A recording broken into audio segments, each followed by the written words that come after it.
I never expected to find the letter that would change everything while cleaning out my childhood bedroom. My name is Riley, and until that moment I thought I knew exactly who I was in my family, the responsible one, the steady one, the one who stayed behind while my younger sister Emily chased her dreams. Riley, honey, don't forget to check the back of the closet. My mother's voice carried up the stairs, that familiar note of control wrapped in sugary sweetness. There might be some old-school things we can donate. I rolled my eyes, shoving another box toward the door. 28, I was well past needing reminders about thorough cleaning, but that was my mother, always directing, always managing. Even now, as I prepared to help them downsize to a smaller house, she couldn't help herself. Closet was mostly empty when my fingers brushed against something wedged behind the baseboards, an envelope, yellowed with age. I recognized the handwriting immediately, my grandmother Eleanor's elegant script spelling out my name. My hands trembled as I opened it, careful not to tear the delicate paper. The date at the top made my heart skip. It was written just weeks before she passed away 5 years ago. Dearest Riley, it began. If you're reading this, then your parents have failed to honor my wishes. College fund I set up for you, $50,000 in total, was meant to be yours alone. I've watched how they favor Emily, how they dim your light. This money was meant to help you shine. The words blurred as tears filled my eyes. College fund? What college fund? For years, my parents had told me we couldn't afford college, that I needed to work to help support Emily's education. I'd believed them, accepted it as my role in the family. Riley! My mother's voice again, closer this time. What's taking so long up there? I quickly folded the letter, tucking it into my pocket. My heart pounded as footsteps approached the stairs. 5 years. They'd kept this from me for 5 years, watching me work double shifts at the diner while Emily attended her dream school. Coming, Mom, I called back, my voice steadier than I felt. Just found some interesting old papers. As I heard her footsteps retreat, I pressed my hand against the letter in my pocket. My grandmother had tried to give me a future, and my parents had stolen it. The quiet, dutiful daughter they'd always counted on was about to become someone else entirely, someone who wanted answers and maybe even revenge. I took one last look around my childhood bedroom, knowing nothing would ever be the same. Truth had been hiding here all along, waiting for me to find it. Now that I had, there was no going back. I waited until dinner to bring up the letter. My hands were sweating as I placed it on the kitchen table, watching my mother meticulously arrange the placemats like she did every evening. My father sat in his usual spot, already absorbed in his phone, while Emily texted away, probably to one of her college friends. I found something interesting while cleaning today, I said, trying to keep my voice steady. A letter from Grandma Eleanor. My mother's hands froze mid-motion.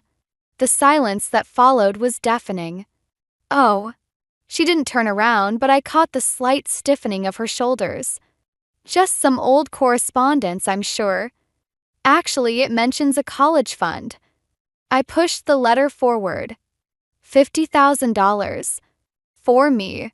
Emily's head snapped up, her perfectly manicured fingers pausing over her phone screen. My father finally looked up, his expression a mixture of panic and guilt. Riley, sweetheart, my mother said, her voice taking on that patronizing tone I knew too well.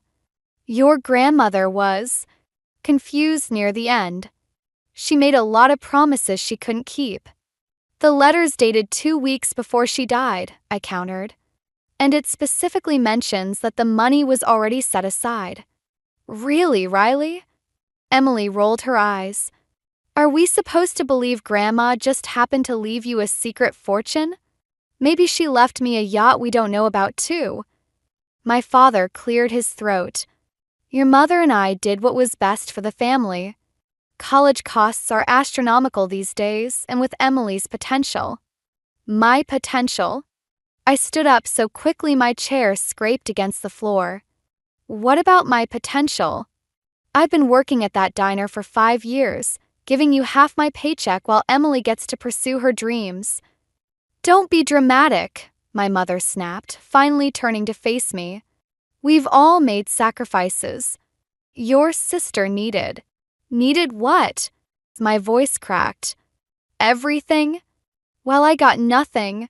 Emily's smirk faltered slightly. It's not my fault you didn't try harder in school. Someone had to make something of themselves. The casual cruelty of her words hit me like a physical blow. I looked at my parents, waiting for them to defend me, to acknowledge the unfairness. Instead, my mother began serving dinner as if nothing had happened.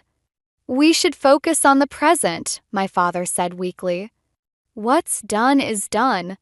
I picked up the letter, my grandmother's words burning in my mind. They'd stolen my future, and now they wanted to pretend it never happened. As I watched them settle into their usual roles, Emily the golden child, my parents the devoted audience to her success story, something inside me hardened. You're right, Dad, I said quietly. What's done is done. But what happens next? That's up to me. The drive to Aunt Grace's house felt like an escape. After last night's confrontation, I couldn't stand another minute of my mother's cold silence or Emily's smug looks. Grace's cottage, with its overgrown garden and wind chimes, had always been my safe haven. I found her in the kitchen, baking cookies like she always did when she was worried. One look at my face and she knew. You found the letter, she said, wiping flour from her hands. It wasn't a question. You knew. My voice cracked. All this time. Grace's shoulders slumped as she pulled out a chair. Sit down, sweetheart. There's more you need to know. She disappeared into her study and returned with a manila envelope, weathered and thick with documents. Your grandmother didn't just leave you a college fund. She left detailed records of everything.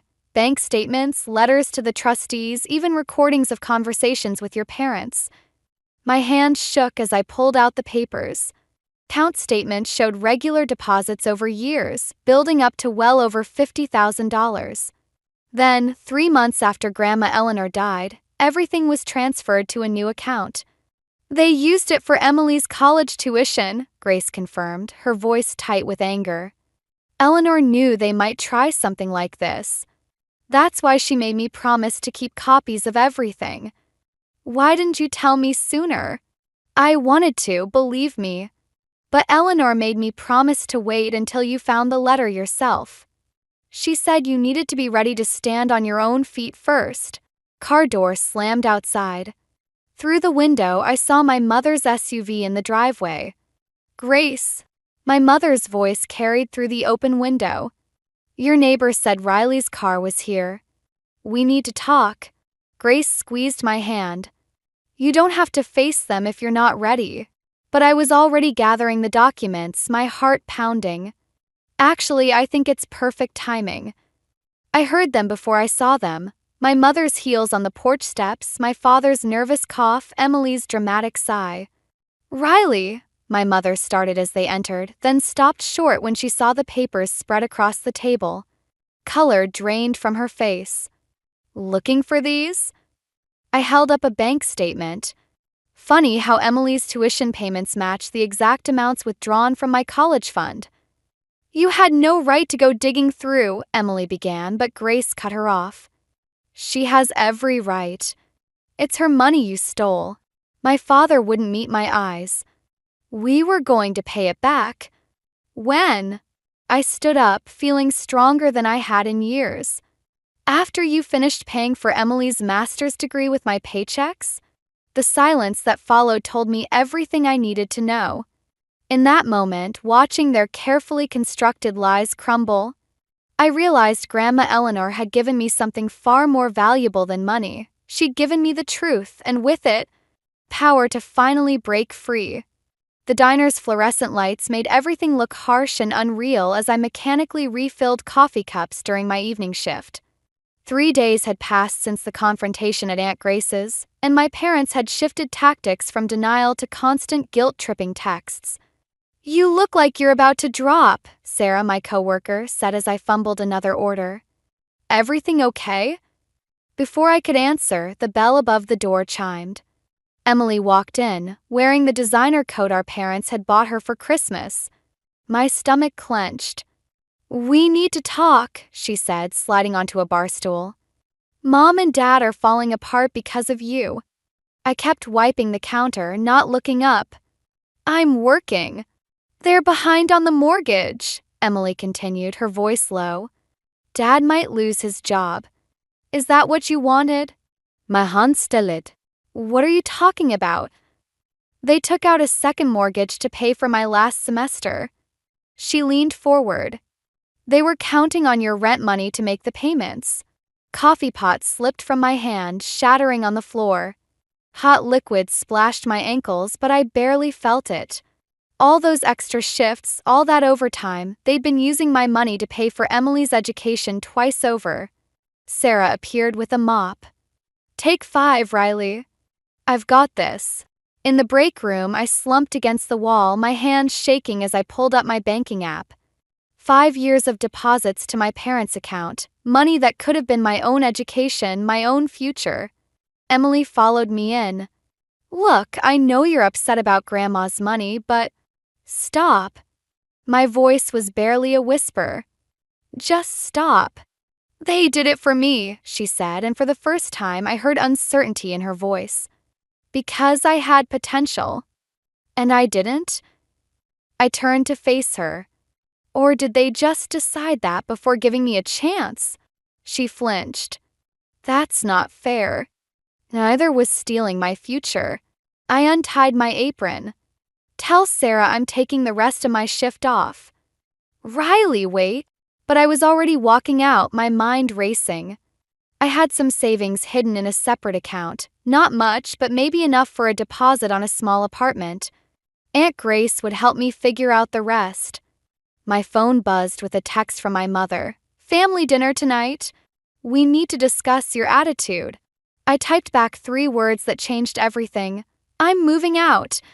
Then I blocked their numbers, started my car, and drove toward Aunt Grace's house. The weight of years of manipulation and lies finally lifted from my shoulders, replaced by something that felt dangerously like hope. Sometimes I realized revenge isn't about getting even, it's about getting free. The apartment listing on my phone screen blurred as I sat in Aunt Grace's guest room, surrounded by hastily packed boxes.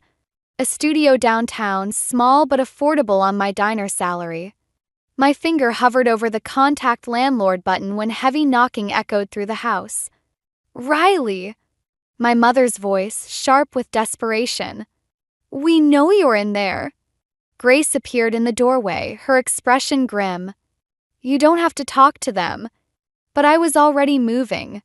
5 days of ignored calls and messages had led to this. Time to end it. They burst in as soon as Grace opened the door. My mother leading the charge, my father hanging back, and Emily lingering in the doorway like she was watching a play she hadn't quite decided to join. "This ends now," my mother declared, brandishing a stack of papers. "We've calculated everything we've spent on you since you turned 18. Room, board, utilities, food. You're billing me?" I laughed, but it came out hollow. "For being your daughter?" "For being ungrateful," she snapped. "You owe us nearly $40,000. The room tilted slightly. "You stole $50,000 from me and now you're saying I owe you?" "We invested in the child who showed promise." Her composure cracked. "Emily needed you." "I needed you too." The words exploded out of me. I needed parents who believed in me, who gave me a chance instead of deciding I wasn't worth investing in. "That's not fair," my father finally spoke. "We did our best." "Your best." I grabbed Grandma Eleanor's letter from my bag. "Was it your best when you lied about this? When you used my rent money to pay for Emily's education?"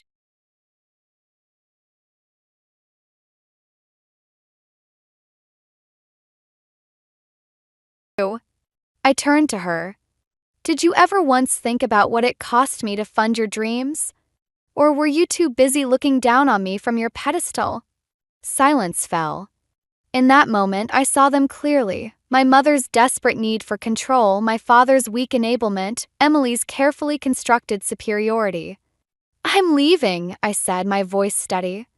"I've signed a lease." I start night classes next semester. You can't, my mother began. I can. And I am. I picked up my phone, pressed contact landlord while they watched. Grandma Eleanor believed in me. That's enough. If you walk away, my mother's voice turned cold, don't expect to come back. I looked at my family, really looked at them, and felt something final settle in my chest. That's the point, Mom. I won't need to. The sound of my footsteps on Grace's hardwood floors echoed like a drumbeat as I walked away, leaving behind everything I thought I needed, walking toward everything I could become. Moving day arrived with a bitter winter rain. I stood in my empty studio apartment, surrounded by the few boxes I'd managed to pack before my parents froze my old bank account. They'd even reported my car as stolen, forcing me to leave it behind. My phone buzzed, a text from Emily. Mom's in the hospital. Stress-induced panic attack. Hope you're happy with yourself. I deleted it without responding, but my hands shook as I unpacked a box of kitchen supplies. The diner had cut back everyone's hours, and my first tuition payment for night classes was due in 2 weeks. The walls of my tiny apartment seemed to close in. A knock at the door made me jump. I opened it to find my father, looking older than I'd ever seen him. Your mother's sick, he said without preamble. Emily told me. We're losing the house. His voice cracked. The bank called in the second mortgage. Emily had to drop out of her master's program. I gripped the doorframe. That's not my fault. No. He pulled out his phone, showed me photos of my mother in a hospital bed. Your grandmother would be ashamed of what you've done to this family. The words hit like a physical blow. Don't you dare use Grandma Eleanor against me. She wanted us to stay together, Riley. Instead, you're destroying everything. You destroyed it, I whispered. When you stole my future. He shook his head sadly. We gave your future to someone who can make better use of it. Deep down, you know we were right. I slammed the door in his face, but his words followed me inside. My tiny apartment felt like a prison cell, the rain against the windows a constant reminder of everything I'd lost. My savings would barely cover next month's rent. Course catalog for my night classes mocked me from the kitchen counter. The microwave clock blinked 2:47 a.m. when my phone lit up again. Emily had posted photos of our mother in the hospital with a caption that made my stomach turn. Some people choose revenge over family. Pray for our mom. Comments poured in, family friends, distant relatives, all expressing shock at my cruelty. Even my cousin Lisa, who'd always been kind to me, wrote, How could you do this to them? I curled up on my bare mattress, Grandma Eleanor's letter clutched to my chest. For the first time, I wondered if I'd made a terrible mistake. Maybe they were right. Maybe I was being selfish. Maybe I wasn't meant for more than what they'd chosen for me. The rain kept falling, and somewhere in the darkness, I lost sight of why I'd thought I could escape at all. The certified letter arrived exactly 1 month after I'd moved out. I almost didn't open it, assuming it was another attempt from my parents to guilt me into coming home. Instead, I found myself staring at official letterhead from Mitchell & Associates law offices. Dear Miss Thompson, as executor of Eleanor Mitchell's estate, I am required to deliver this letter upon confirmation of your independent residence. My hands shook as I read further. A second account separate from the college fund. Property shares. Investments. Enough money to pay for a full degree and then some. My grandmother hadn't just planned for my education, she'd planned for my complete independence. The knock on my door came less than 2 hours later. We know about the inheritance, my mother said, pushing past me into the apartment.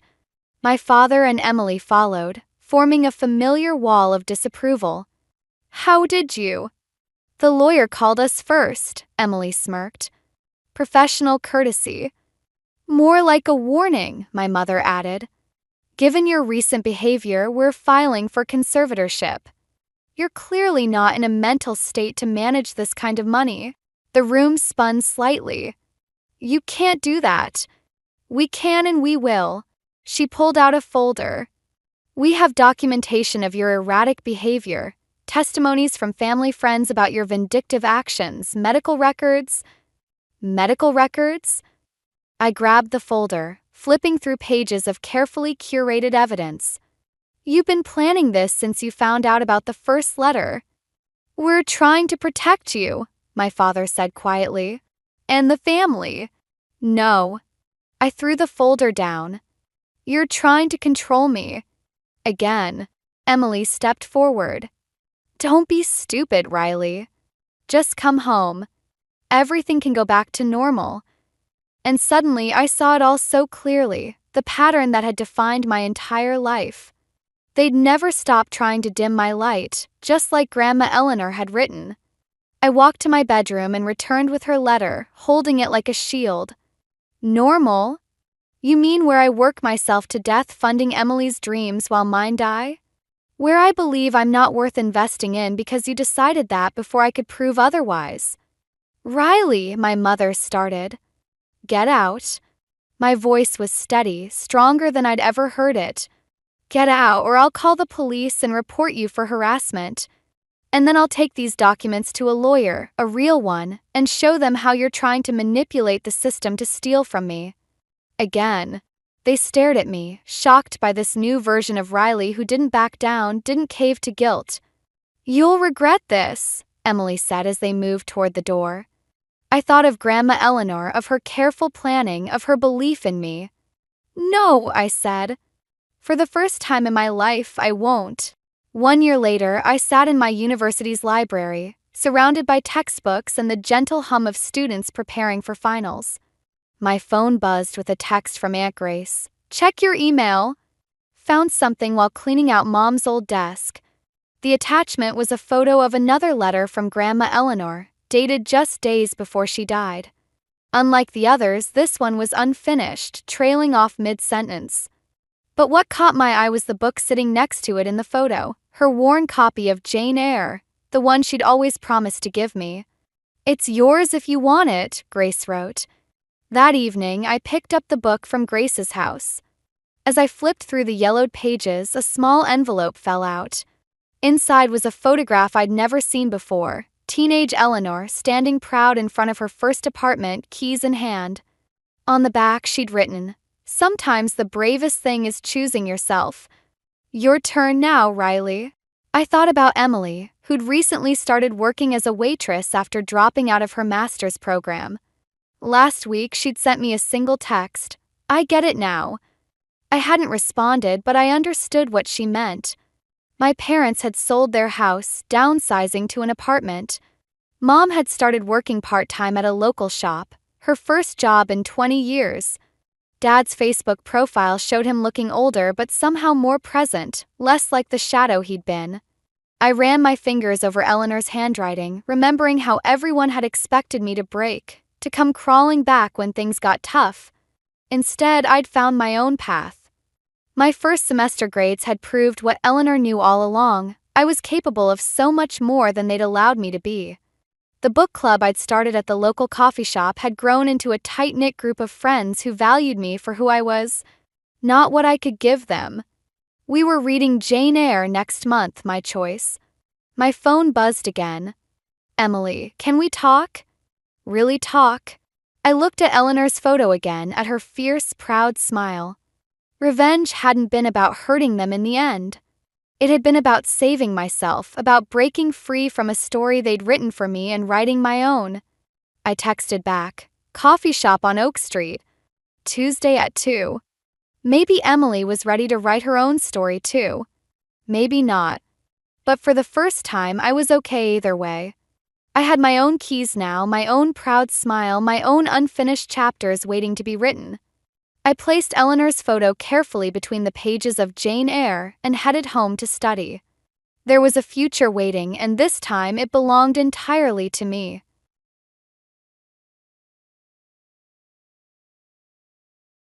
While my brother and his wife are away on a trip, I'm taking care of my niece at my brother's house. We were excitedly talking about our plans for the next day when my niece suddenly opened the closet door, as if she was getting ready for bed. I was surprised to see her climb into the closet without any hesitation. I quickly grabbed her arm, confused by what she was doing. Let me tell you a bit about myself. I'm Lily, a 24-year-old housewife. My brother is 5 years older than me. Since we lost our parents, we've always been there for each other, like best friends. Even after we both got married, we stayed close. My husband's parents are nice, but they live far away, too far for a quick visit, so we rely on each other for support. My brother's wedding happened in a rush, and things have been tense with his wife's family ever since. We don't have any neighbors we can turn to for help, so we lean on each other. Both our families have daughters. My niece, Emily, is a bit older than my daughter, Alice. They're like sisters, growing up together. When Emily was about to turn 10, my brother told me about their upcoming 10th wedding anniversary trip. Could you look after Emily while we're away? It's just for one night, and we'll be nearby. We thought it'd be nice to have some alone time. My brother asked, blushing happily. I agreed without hesitation, saying, sure, no problem. We made plans, and I asked when I should pick up Emily, but my brother said they wanted me to stay over because they were worried about leaving the house empty. Even though I teased him about being overly cautious, I agreed. I left my daughter with my husband, who was a bit unsure about sleepovers. Everything was calm until the day of their anniversary trip. As Emily's parents left, she seemed nervous. I held her hand to comfort her. Now it was just Emily and me looking after the house. At first, I planned to bring my daughter, Alice, along, but Emily was really insistent that Alice shouldn't come. So I dropped that idea. We'd been to my brother's house before as a family, but Emily must have had a reason for not wanting Alice there that day. It's a shame we can't invite Alice over to play, Emily said, sounding a bit lonely. How about we go to my house after breakfast tomorrow? I suggested, and her face lit up with excitement. I had prepared some fun games and puzzles, even ones that adults would enjoy. As we played games and cooked dinner together, Emily seemed nervous, sticking close to me and looking around the room a lot. At first, I thought she was just missing her parents, but even after a few hours, she still seemed uneasy. Is something bothering you? I asked, but she just kept saying she was fine without explaining what was wrong. Her behavior was like she was worried about something invisible, and I didn't understand until bedtime. As Emily changed into her pajamas, she said, let's go to bed early today and head to Aunt Lily's house in the morning. She opened the closet door, revealing a set of bedding inside. Wait, Emily, you're sleeping in there? I blurted out, surprised. Yes, but it's okay. I'll leave the door slightly open, so if anything happens, I'll wake up, she explained seriously. I suggested we sleep together, but after a few tries, she reluctantly agreed. She asked if it was okay to keep the bedding in the closet as her hiding spot, and even though I was curious, I agreed. Then, I asked her why she needed a hiding place. After making me promise not to laugh, she whispered, the monster is coming. It's really scary and clever. That's why it only comes when Daddy isn't here. Mommy says I can't leave the closet until she drives the monster away. She always cries while she's doing it. I tried to help her once. Emily held onto my arm tightly, and I realized her fear was genuine, but when the monster started pounding on the closet door, Emily trembled in fear. Holding her close, I sighed deeply. This monster might actually be real, not just a trick to get a scared kid into bed. I was shocked by my sister-in-law's affair and felt lost. If the monster was her lover, it wouldn't come here when she wasn't around. But Emily still believed it came when her dad wasn't home. Today, with my brother away, she insisted we not invite my daughter and stuck to me like glue, watching the windows and door. Thinking of Emily and my trusting brother made me angry at my sister-in-law, but calming Emily was my priority. I squeezed her hand and smiled, reassuring her, Aunt Lily is here today. Maybe the monster will be scared of a stranger like me. And your mom, who's usually targeted, is with your dad today, so the monster can't get her. Emily still looked anxious, fearing the monster's arrival. I convinced her to talk to me about her fears and suggested we hide in the closet together. Hoping to ease her worries one by one, I stayed with her until she fell asleep. But then Emily told me something else that made me panic. I rushed her back to my house, still in her pajamas, and explained everything to my husband. He and his friends went to my brother's house. Around 10 p.m., my brother called, asking about Emily and reminding me to lock up and rest. After ensuring Emily was asleep with my daughter, I promised to drive the monster away. The next morning, my husband returned after staying overnight at my brother's house. My body shook with fear and anger as he recounted what happened last night. Relieved that my decision to leave had been right, I spent the day at home with Emily and my family, waiting for my brother and his wife to come for her. When my brother saw us, he quickly questioned why Emily and I had left the house during the night. "Why didn't you stay at our house? I told you not to leave," he said sternly. Feeling uneasy, I calmly asked how he knew we weren't home while he was away. He admitted he gave Emily a smartphone with GPS, but his evasive eyes hinted something was off. If that was true, he could have easily checked that we weren't at his house. Suppressing my urge to confront him, I continued quietly, not wanting the kids to hear. Then my brother asked about two unfamiliar men who showed up at our house late at night. He was concerned for our safety, but his gaze seemed cautious as he spoke. I pressed my brother for answers about the suspicious men, but my sister-in-law interrupted, loudly calling Emily over and insisting they leave. Emily timidly emerged from the other room, but her mother forcefully took her hand. Suddenly, my brother's tone changed. "I'm not forgiving you for this, but we're leaving for today," he said, pushing Emily towards the door. They tried to take her, but she resisted, reaching out to me. I pulled Emily behind me, shielding her. My sister-in-law was surprised and let go of Emily's hand, but I kept her close as my brother and his wife approached angrily. My husband and I stood firm, refusing to let them take Emily. We managed to push them out, and police officers waiting outside swiftly apprehended them. They were disoriented, not expecting this.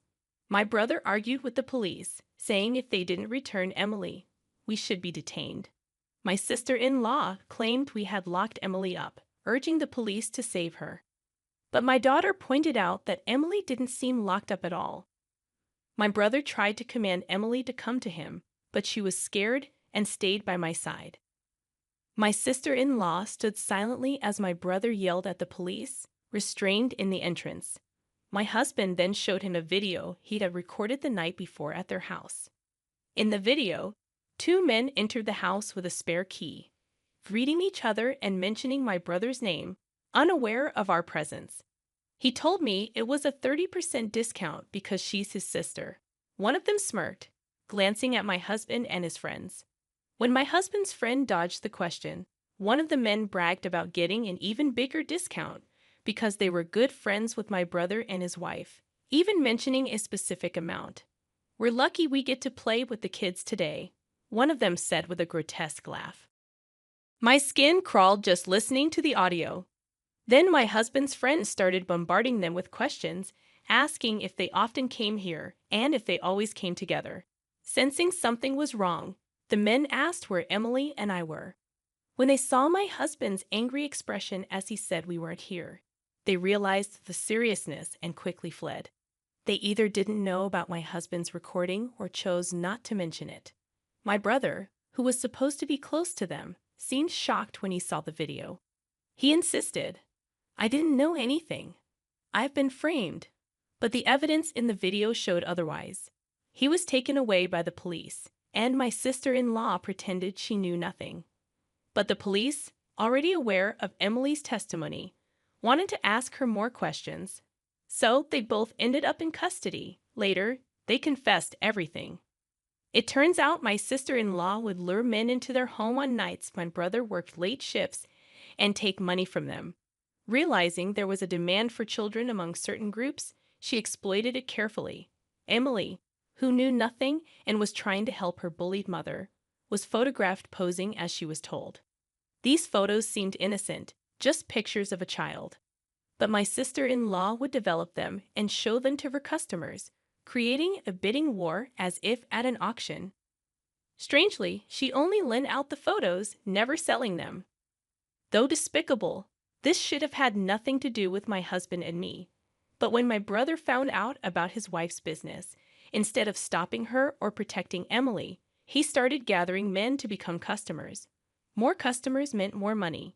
He even tried to involve me, planning to force me into it and threatening me with photos of the scene. They locked Emily and me in their house on a day when the neighbors wouldn't be around, exchanging the spare key for a large sum of money, then leaving town overnight to prove their innocence. What they didn't expect was Emily, who always obeyed my sister-in-law without question, to regret telling me about the monsters to protect me.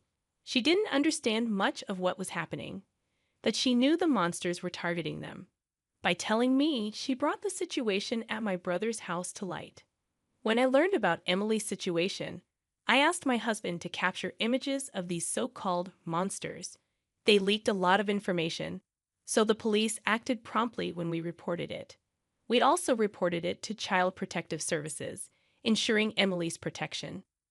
When we told the police about my brother and his wife coming to our house, they secured Emily from them.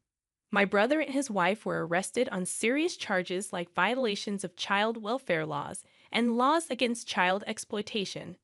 Despite being first-time offenders, they couldn't avoid imprisonment. The photos they had taken over several years were considered highly malicious. Once an image is leaked online, it can never be erased. I was shocked when the police told me this. Fortunately, my sister-in-law had not digitized or sold Emily's photos, securely storing them to prevent any leakage. I can't comprehend how my once kind and reliable brother could become such a terrible person.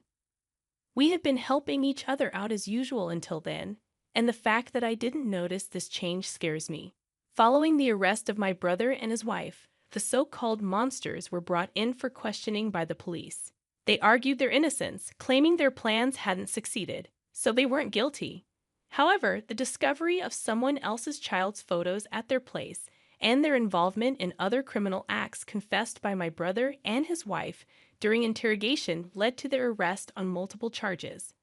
After dealing with these monsters in our lives, we went to Child Protective Services to inquire about Emily's situation.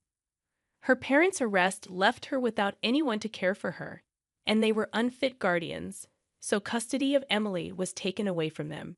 Since neither my brother nor I have living parents, and my sister-in-law's family is estranged, Emily would have been placed with foster parents if no one from her family agreed to take her in. After discussing it with my husband, we decided to adopt Emily. To me, she's not just someone I'm indebted to, but also a girl I've grown to love as my own daughter. Leaving her was simply unbearable. Luckily, my husband agreed, and we saw this as an opportunity to move to my in-laws' town. Our daughter, who loves her grandparents and always wanted an older sister, is overjoyed. She's been eagerly anticipating the weekend when she could see her grandparents more often. And now her wish of having Emily, whom she adores, as her big sister has come true. As for Emily, who finally escaped her abusive parents, she's adapting remarkably well to her new environment as an older sister. It's amazing how resilient kids can be, and she's beginning to lead a happy and peaceful life.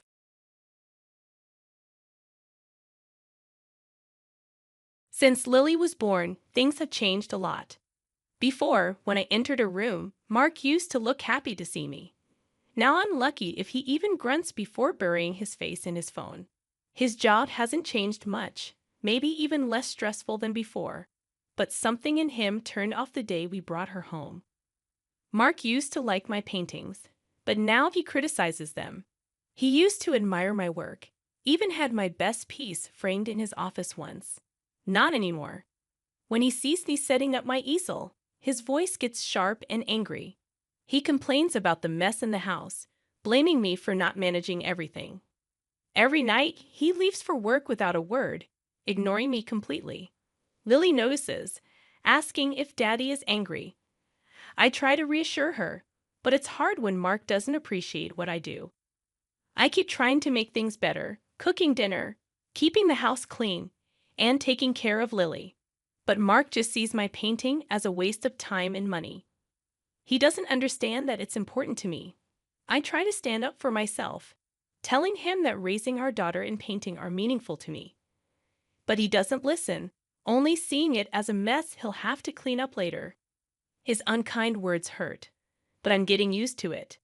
But my dreams and passions didn't have a place in Mark's world anymore. "Dinner's ready," I called out, feeling like I was putting on a show. My hands trembled as I served the meal, but Mark's parents, sitting like judges at the head of the table, barely noticed my efforts to create a warm, hearty meal. Their attention was on the easel by the window. "What's this, then?" Mark's dad, George, a big man with a booming voice, pointed at my unfinished painting. "Oh, that's just something Grace has been messing around with." Mark chuckled, dismissively waving his hand before sitting down. "Real high-class stuff, right?" Laughter filled the room, but it didn't reach their eyes. My, we're an artist now, are we?" Mark's mom, Patricia, chimed in, her voice sharp. "Why don't you show us your latest masterpiece, dear?" George's smile seemed more like a challenge than genuine interest. "It's not done yet," I muttered, but Mark was already walking over to the canvas, grabbing it with less care than he'd handle a dish towel.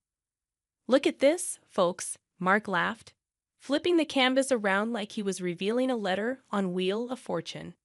"It's supposed to be a landscape, can you believe it?" George's laughter erupted again. "Looks like a blind dog's nightmare," he joked, while Patricia shook her head disapprovingly, her nostrils flaring with each breath. "Why waste your time with this hobby? Get a job or do something. Anything productive," Patricia said, as if no place would hire me. Mark snorted, setting the painting back with a thud that made my heart sink.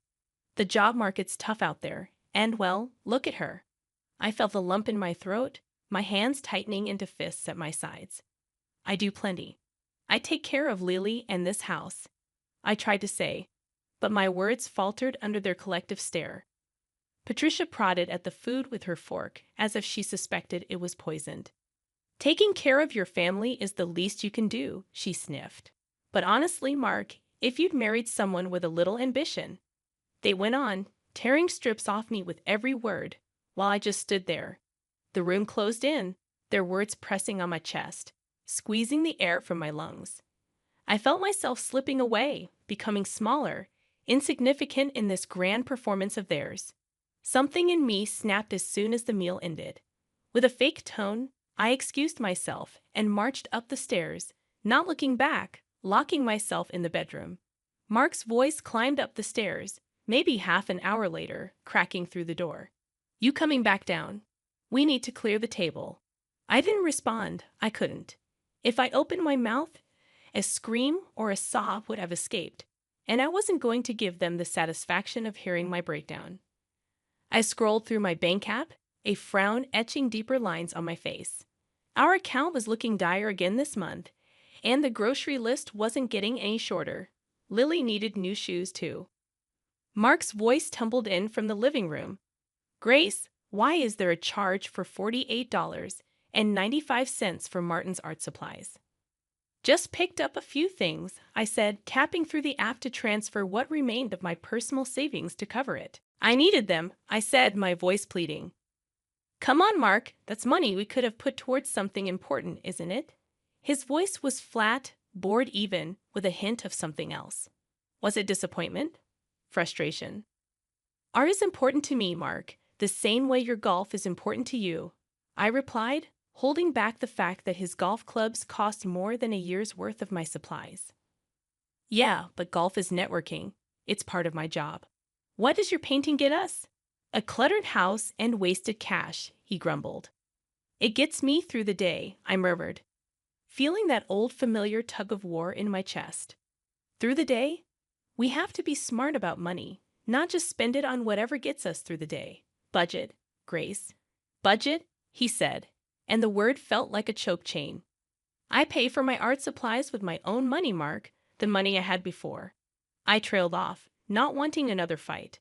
My before was a long-gone chapter, one that contained a job, independence, and a once-shared dream of my own gallery. "Your money's our money, isn't it?" He shot back, the insinuation that my financial independence was history clear in his tone. "And that your money is running out fast." "What then?"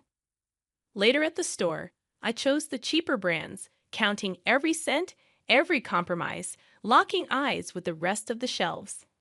I bought the smallest tubes of paint, the ones I could slip into the cart without raising eyebrows. Back home, I unpacked the bags with robotic precision, every item a testament to our tightrope walk above financial ruin. Putting back some luxuries, are we? Mark commented, his gaze landing on the no-name cereal and store-brand pasta. Yes, tightening the belt, I answered without looking at him, hiding the receipts like a paper trail of my crimes. He hummed, rummaging through the bags like an investigator looking for a slip-up. Where are the Greek yogurts you like? And isn't this the cheap coffee? He asked. I shrugged, busying myself with placing a can of tomatoes in the pantry. Prices went up, had to make some cuts. I explained. Don't see any cuts in your art budget though, he said, a cold finger pointing out the new brushes I'd slipped under a loaf of bread. I turned to him, meeting his eyes for the first time since the conversation began. This keeps me sane, Mark. My art keeps me sane, I said firmly, clenching my fist around the countertop to stop the shake in my hand. Well, sanity's quite the luxury item these days, eh? He nodded towards the brushes, his words deliberate, biting. That night, I painted not out of passion but frustration. Each stroke was a challenge, a cut from our personal budget to fit it within the constraints of Mark's expectations. But as I worked, I remembered a time when these brushes were a joy to hold, not a weapon I had to defend. Mark was somewhere across the country, tangled up in business trip meetings, when he decided to drop the latest task on me. His voice buzzed through my phone, sounding like he was already out the door before he even finished his sentence. Grace, you've got to pull together a birthday present for my boss's wife, Clara. Her big day's in a week. Okay, do you have any cash set aside for that? I asked, squinting at our already tight budget on my laptop screen. Nah, you figure it out. Just make it look like we put some thought into it, he muttered, sounding distracted. Hang on, you want something nice. But I'm supposed to magic up the funds for it. I muttered to myself, feeling the heat rising in my cheeks. You always find a way to make it happen, Grace, Mark had said with that cheery little line, and then he was gone. I let out a long, slow breath, closing my eyes and trying to push back the frustration gnawing at my last nerve. I didn't have the cash, but I needed something that would knock Clara's socks off. No pressure, right? After a deep dive into Clara's online world, it was clear she had a thing for art. Her feed was full of gallery visits, pictures of canvases that probably cost more than our car. She even had photos with artists, talked about supporting the arts, patronage, and all that jazz. An idea sparked, and I grabbed it before it could blaze out of my mind. A painting for me. I had the paints, I had the canvas, and I sure as hell had the motive. I'd give Clara something no one else could, not off some high street. I spun the idea in my mind, letting it settle. I could picture the brushstrokes already, feel the drag of bristles against canvas. It would be personal, and it'd be free. Bonus, a painting. Then decision made. I was going to need every minute of every day if it was going to look anything like the kind of stuff Clara posted. I pulled out my old easel, set it up in the living room, and got to work, all the while fingers crossed that my little slice of creativity would cut it in the high-stakes world of business birthday gifts. Day 1, postmark bombshell. I'm standing in the middle of my makeshift studio, a corner of the dining room I've cleared out, pushing the table against the wall. The morning light streams in, kind of highlighting the chaos of my art supplies spread all over. Mommy, what's all this? Lily, my 6-year-old, parks herself right in the middle of the chaos, her eyes as round as the splattered paint drops on the floor. Mommy's got to make a birthday present, baby, I reply, rifling through old brushes with bristles stiffer than my back feels. For a lady Daddy works with. I explain, snatching the brush from her before it becomes a makeshift sword or fairy wand. Lily's forehead scrunches up in confusion. But why can't Daddy buy something? Lily asked, her voice innocent. Lily, go watch your cartoons, will you? I need to think, I replied. I wasn't in the mood to unpack the complexities of our bank account or my marriage to a kindergartner. Grumbling something under her breath, sounding too much like me for comfort, she trotted off to the living room, leaving me to my quandary. The week grinded by. I was pulling double shifts, daytime mommy, nighttime Picasso. The canvas started to fiddle, taking on a life of its own, something abstract, something that felt kind of like the whirlwind that's my life lately. I didn't hear a peep from Mark, no check-in calls, not even a text asking how it's going. I guess he was too wrapped up in his charts and deals, and whenever he does, that's too important to ring his wife. Lily, on the other hand, was my tiny shadow, always creeping back to watch me paint. "You're really good, Mommy," she said on. "Like, what date for?" "You should draw stuff more." I smiled because that's probably the best review I'll ever get. "Think so, huh? Maybe I will." The night before the big reveal, the painting's finally staring back at me done. It's not just art. It's everything I haven't been able to say or do, all poured out onto canvas. I couldn't sleep that night, tossing and turning, thoughts swirling in my head. What if Clara hates it? What if Mark thinks I've wasted my time? What if? But the morning comes clear and bright. The painting's wrapped up, no fancy paper, just brown parcel stuff, but neat, with a nice bow from Lily's hair ribbons because why not? So there I was at the boss's wife's birthday bash, my arms wrapped tight around a package, the painting I hoped would be a hit. I slid through the crowd, eyes low, wishing I could blend into the wallpaper. Mark was there too, just flown in hot from his latest trip, looking every inch the man who had it all, except the picture-perfect trophy wife. His eyes swept over the women, polished and perfect in their cocktail dresses, then landed on me like a ton of bricks. I saw that look on his face, like he just bit into a lemon. He looked me up and down and shook his head, just enough so only I'd notice. The room faded a bit, like someone turned down the volume on the party, and all I could hear was my heartbeat in my ears. Then his gaze zeroed in on the parcel, all wrapped up and nestled in my shaky grip. His eyes flashed, and oh boy, I knew that look. I saw the storm brewing before the first word even shot out. "What's that?" He spat, barely keeping a lid on it. I pulled the package closer, as if I could shield it and me from what was coming. "It's a gift, my painting." The words barely had a chance to hang in the air. "A painting. You're kidding, right?" Mark's voice boomed, loud enough to catch a few glances our way. I tried to shush him with my eyes, but he was past caring. "You actually think this is okay? To hand her a piece of amateur hour?" The whispers around us started, like the start of rain, soft but getting stronger. "Mark, please, not here," I begged, my cheeks flaming up fiercely. "Did you lose your mind?"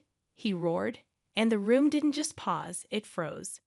"You make us look like fools." By now, we were the main event. Eyes flicked of us, then away, then back again, like they were watching tennis. I shrank, wishing I could melt right into the floorboards. His face was a shade of red I'd only ever seen on traffic lights. Great, just great grace.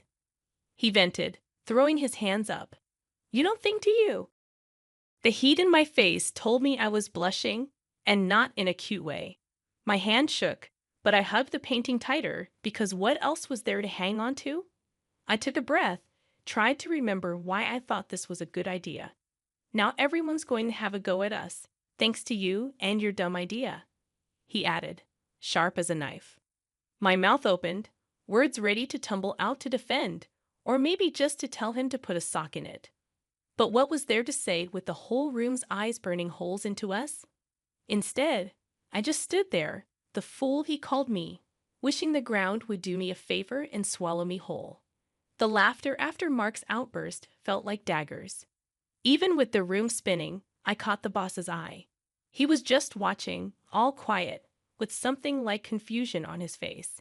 And his wife, Clara, she had this half-concerned, half-intrigued frown that actually gave me a sliver of hope. Clara waved a hand, cutting through the noise. "Quiet down, everyone. Let's see what Grace has brought." I moved on autopilot, my hands still a bit jittery as they tore the paper from the canvas. The art spilled out into the room, all the colors and shapes I'd spent nights pouring myself into. Clara's eyebrows shot up. "Oh my," she said, and the room hushed, like they were waiting for her to drop the hammer. But then she continued, "This is quite something, Grace." Mark was still fuming by my side. "Yeah, something all right," he muttered. I ignored him and searched Clara's face for some sign. It's for you," I mumbled. "Happy birthday." She tilted her head, studying the painting like it was a puzzle. "It's bold." "I like bold, don't you, darling?" she said, nudging her husband. The boss was a tough guy to read, but he nodded. "Don't see something like that every day," he remarked. Mark tried to jump back in. "Oh, come on, you're saying you like this mess." And there it was, the snap in Clara's voice as she turned to him with a squint. "Mark, I'd watch it if I were you. Your wife has talent, and I won't have you embarrass her any further. It's unbecoming." The room fell into this tense kind of quiet, the kind where you could hear someone sneeze 3 houses down. "Look at the colors, the feeling in it," Clara was saying. "Now it's got life." Mark tried for a save. "Well, sure, if you like that sort of thing." But Clara cut him off. "I do. It's decided. This goes right in the foyer." I blinked. Was this actually happening? "You sure, babe?" The boss chimed in. "It's not exactly." Clara shot him a look, and he trailed off. "Standard, right?" "It's unique," he corrected himself. Her arm shot out to me, a beacon in the high heels and overpriced suit. "See? Thank you, Grace. This here's a real gift, folks. It's got soul." And just like that, the murmur started up again. But they had a different tune. People were nodding, some even looking at me with what felt like respect. Clara, still holding my painting like it was a treasure, turned her eyes on me again. "So, Grace," she said, drawing the room's focus, "ever thought about showing your work, like in a gallery?" Mark let out a scoff. I heard it, but my eyes were glued to Clara. "Nah, who'd want to see my stuff?" I said. "Don't worry, Grace. I would. And I know people." Clara said firmly, her eyes sharp. Mark tried to laugh it off. "Come on, Clara. She's just dabbling." Clara quirked an eyebrow at him. "So she dabbles better than some pros I know. What's it to you?" I swallowed, feeling like I was teetering on the edge of something big. I don't know. I've never. What's to know? You jump in, I'll help right. Clara's look said she wasn't asking, she was telling. A giggle slipped from me, nervous, a bit wild sounding, even to my own ears. "Sure, right?" Clara beamed. "Good, it's settled then." After that, whispers flitted around like moths to a flame. People who barely gave me the time of day were now hanging on my arm, talking about my work. It felt surreal, like walking through someone else's life. Mark was suddenly there again, his hand on my back almost scalding. "You're not serious about this, are you?" There was that edge in his voice, like a knife threatening to cut. I turned to him, feeling the weight of the crowd, the pull of something new. "Yeah, I am," I said, my voice stronger than it had felt in years. He looked at me, really looked at me for the first time that night. "But what about us?" "What about us, Mark?" I repeated. "We've been over for a longer time than I want to admit." That shook him. He stepped back. "I thought we were fine." I turned to face him fully. "You thought wrong," I said, the words colder than I intended, but they needed to be said. Mark ran a hand through his hair, looking beaten. "So what? We just end it." I looked down at the colors splashed across the nails on my fingers, at the rings that didn't mean what they were supposed to anymore. "We ended it a long time ago. Now, we're just making it official." He didn't have anything to say to that. I watched him walk away, his shoulders hunched. Clara's hand touched my shoulder. "You okay, hon?" I nodded. "I am. Thanks to you," I said, feeling my heart start to hammer for a whole new set of reasons. Ahead of me, there wasn't just an ending. There was a beginning, and it was painted in the boldest colors I could imagine. Lily and I, we'd be more than fine. We'd be us, unapologetically, unfalteringly us.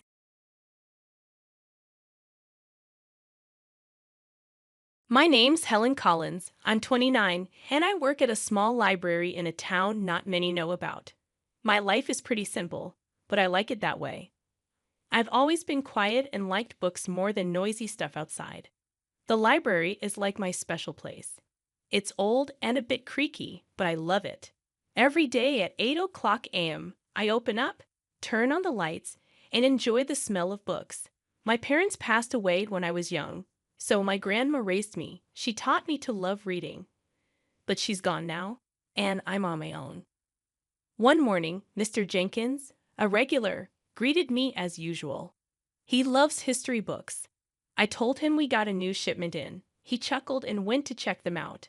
The day kept rolling like that, with familiar faces coming and going. I helped some kids with a project, suggested a romance book to Mrs. Harrison, and showed Mr. Thompson where the sci-fi books were. It's quiet, but I like it. Then, one day, everything changed when Jack showed up. He didn't seem like our usual library visitor. He was all dressed up and confident. He asked for The Great Gatsby.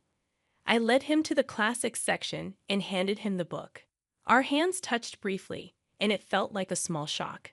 But it stayed with me. "Thank you, Helen," he said, reading my name tag. "I'm Jack. Nice to meet you." That brief moment marked the start of everything. It was the beginning of a love story I thought would last forever, and the start of a journey that would take me from my quiet life into a world of chaos and betrayal. If only I'd known then what I know now, maybe things would be different. But life doesn't come with a warning label, and sometimes we just have to learn the hard way. After that first meeting, Jack started coming to the library more often. It was strange because he didn't seem like the type who read, but each time he came in, he'd ask for a book suggestion and chat with me for a bit. One day, he walked in as I was struggling with a box of new books. "Need a hand with that?" he offered, walking over. "That would be great, thanks," I said, relieved. As we placed the books on the shelves, he asked, "So, Helen, what got you into working at a library?" I shrugged. "I've always loved books. They're like friends, you know? Plus, it's nice and quiet here." He laughed. "I can see that. It's like a whole different world." Our conversations got longer with each visit. I found out he worked in his family's real estate business. He was easy to talk to, and for the first time in a while, I felt like someone was genuinely interested in me. Then one day, he surprised me. "Helen, would you like to have dinner with me tonight?" he asked, hopeful. I was taken aback. "Like a date?" "Yes, like a date," he smiled. I hesitated. This was new for me, but there was something about him that made me want to say yes. "Okay, sure. I'd like that," I replied, trying to sound steady. We went to a cozy restaurant in town. We talked about everything and nothing, and for a few hours, I forgot about my usual solitary life. Walking home, Jack said, "I had a really great time tonight, Helen. You're very different from the people I usually meet." I didn't know how to respond, so I just smiled. He continued, "I'd like to see you again. Would that be okay?" I nodded. "Yes, I'd like that." From then on, we started seeing each other more often. He'd take me out to dinner, or we'd go for walks.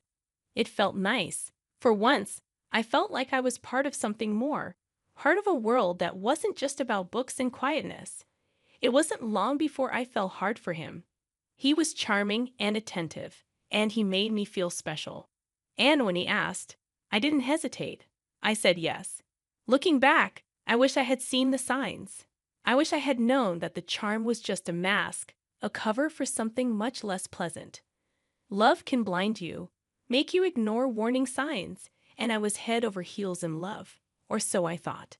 After Jack and I got engaged, things started to change. It began with his parents. They didn't like me from the start because I didn't come from money. The first time I met them, we were at their fancy house for dinner. I was nervous. "Helen, this is my mother Margaret and my father Richard," Jack introduced. "Nice to meet you," I said, trying to smile. Margaret looked me up and down. So you're the girl who works at the library?" "Yes, I am," I replied, feeling smaller by the second. Richard chimed in, "Jack, Couldn't you find someone more suitable? I felt like disappearing. The dinner was long and uncomfortable. They made it clear they didn't think I was good enough for their son, but Jack stood up for me, which made me love him even more. Before our wedding, they insisted on a prenuptial agreement. They said it was just a formality. I didn't have much to lose, so I agreed without making a fuss. After we got married, I moved into Jack's house, which was actually his parents' house. They had given it to him as a wedding gift, but they acted like it was still theirs. His parents came over all the time, unannounced. They'd walk in and start ordering me around. "Helen, make us some coffee." Margaret would demand as soon as she walked in, and I would, without saying anything. I didn't want to cause trouble. One day, Margaret pointed at the TV and said, "Remember, Helen, in case of divorce, you can't claim this." It was like that with everything. They constantly reminded me that everything in the house wasn't mine. Jack started changing too. He wasn't the man I fell in love with. He started joining in on the jokes his parents made about me. One evening, I was trying to decide what to wear for a family event. I asked Jack for his opinion. "This one makes you look less drab," he said, laughing. I was hurt. It was like he was a different person around his parents. He didn't stand up for me anymore. Instead, he laughed along with them. It was exhausting living in that house. I felt like an outsider, an unwanted guest. I kept hoping things would get better, but they only got worse. The stress got to me. I started having bad stomach pains. I tried to ignore them, but one day, I collapsed at the library. I woke up in the hospital, and the doctor said it was stress-related. I was in the hospital for a few days. Jack didn't visit. He didn't even call. I felt so alone. Then one day, a notary came to my room. He had news. My great-aunt, someone I barely remembered, had passed away, and she had left me her fortune, $30 million. I couldn't believe it. I didn't even know what to do with that kind of money. Suddenly, I wasn't just the poor girl from the library anymore. When Jack and his parents found out about my inheritance, they came to visit, suddenly all smiles and sweetness. "Darling, we're so happy for you," Margaret said, her voice dripping with fake concern. "Yes, we're a family. We should support each other," Richard added. I didn't buy it. It was too much of a change. After they left, I overheard them talking outside my room. They didn't know I was listening. "She's such a fool. Can you believe our luck?" Jack laughed. "We need to make sure she doesn't leave you, Jack. Maybe you should have a child with her. That will tie her down," Margaret suggested. I felt sick to my stomach. These people didn't care about me. They just wanted my money. I knew then what I had to do. I had to get out of that house, away from these people. I had to take control of my life. I wasn't going to be their victim anymore. I left the hospital with a plan in my mind. As I got home, Jack and his parents were waiting. They were all smiles, acting like the caring family they never were. "Oh, Helen, we were so worried about you," Margaret exclaimed. I nodded but didn't say much. I needed to act normal, not to tip them off. Jack came closer. "So, when do you get the inheritance?" He asked a little too eagerly. I looked at him, the man I thought I loved, and realized I didn't even recognize him anymore. "Soon," I said, "but it's not something you need to worry about." His smile faltered a bit. "But we're married, Helen. What's yours is mine, right?" he pressed. I forced a smile. "Of course, darling." That night, I couldn't sleep. Their voices echoed in my head, their fake concern, their greed. It made me sick. I got up and started writing. I wrote down everything they had done, everything they had said. It was like a dam had broken, and years of pent-up frustration and pain poured out. The next morning, I had a meeting with a lawyer. I explained everything, showed him the prenuptial agreement. He was shocked, but he said the agreement would protect me. "You're doing the right thing," he assured me. When I got back, I found Jack and his parents in the living room. They looked up as I walked in. "There she is, our brave girl," Richard said with a smile that didn't reach his eyes. I sat down, clutching my purse. "I have something to say," I declared. They all looked at me curious. "I'm filing for divorce," I said, my voice steady. The room went silent. Then Margaret erupted.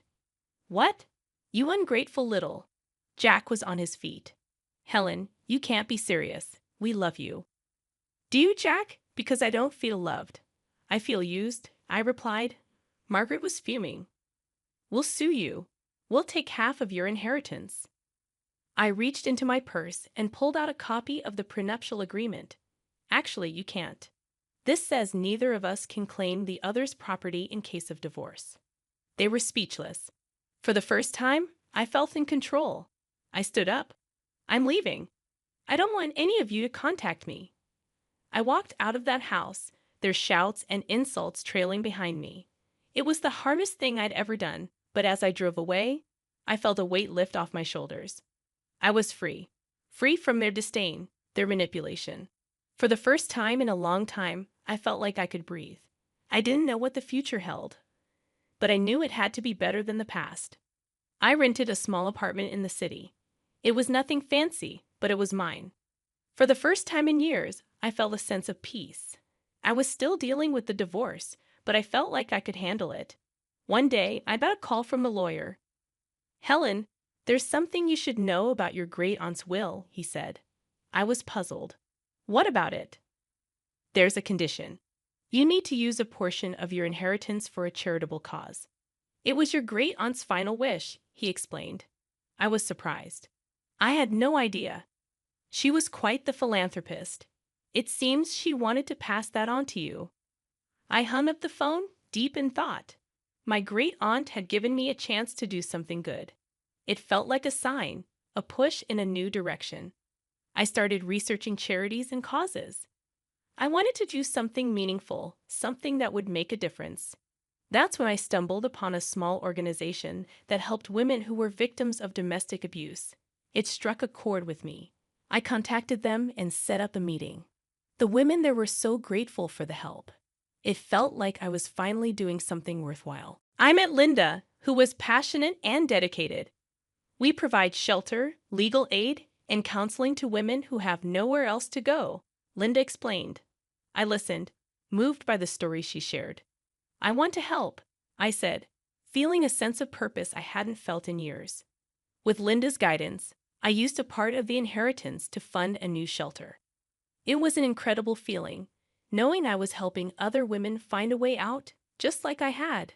A few weeks later, Linda invited me to the opening of the shelter.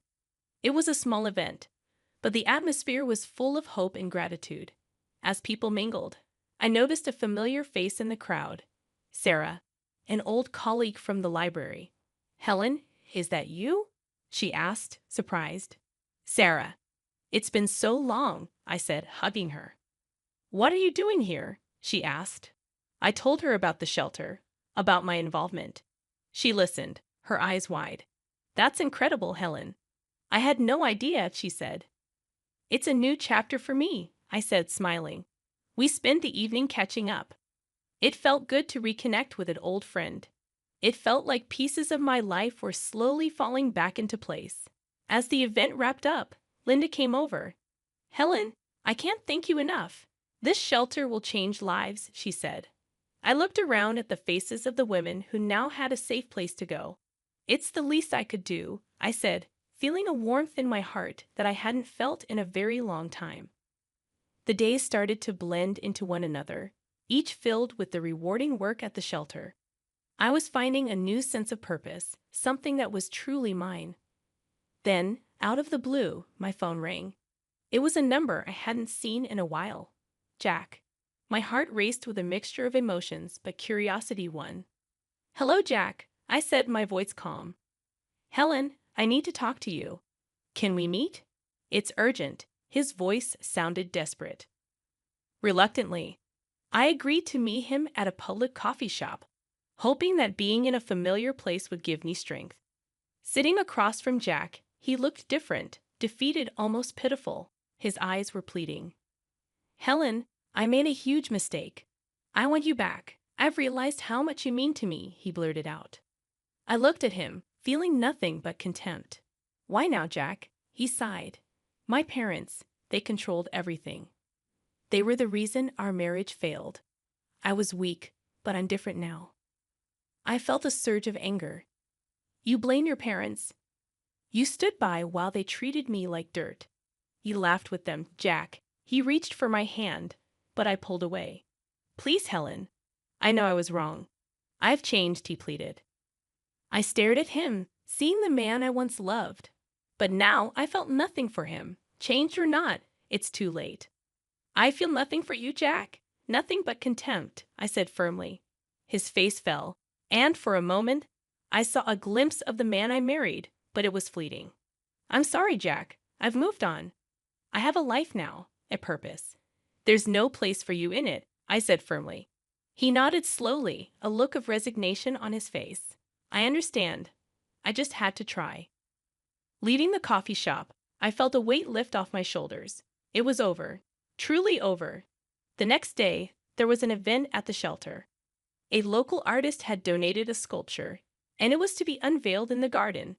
As I stood there surrounded by people who supported and believed in me, I felt a sense of belonging. Sarah, my old colleague from the library, stood beside me. You've done something amazing here, Helen, she said, smiling.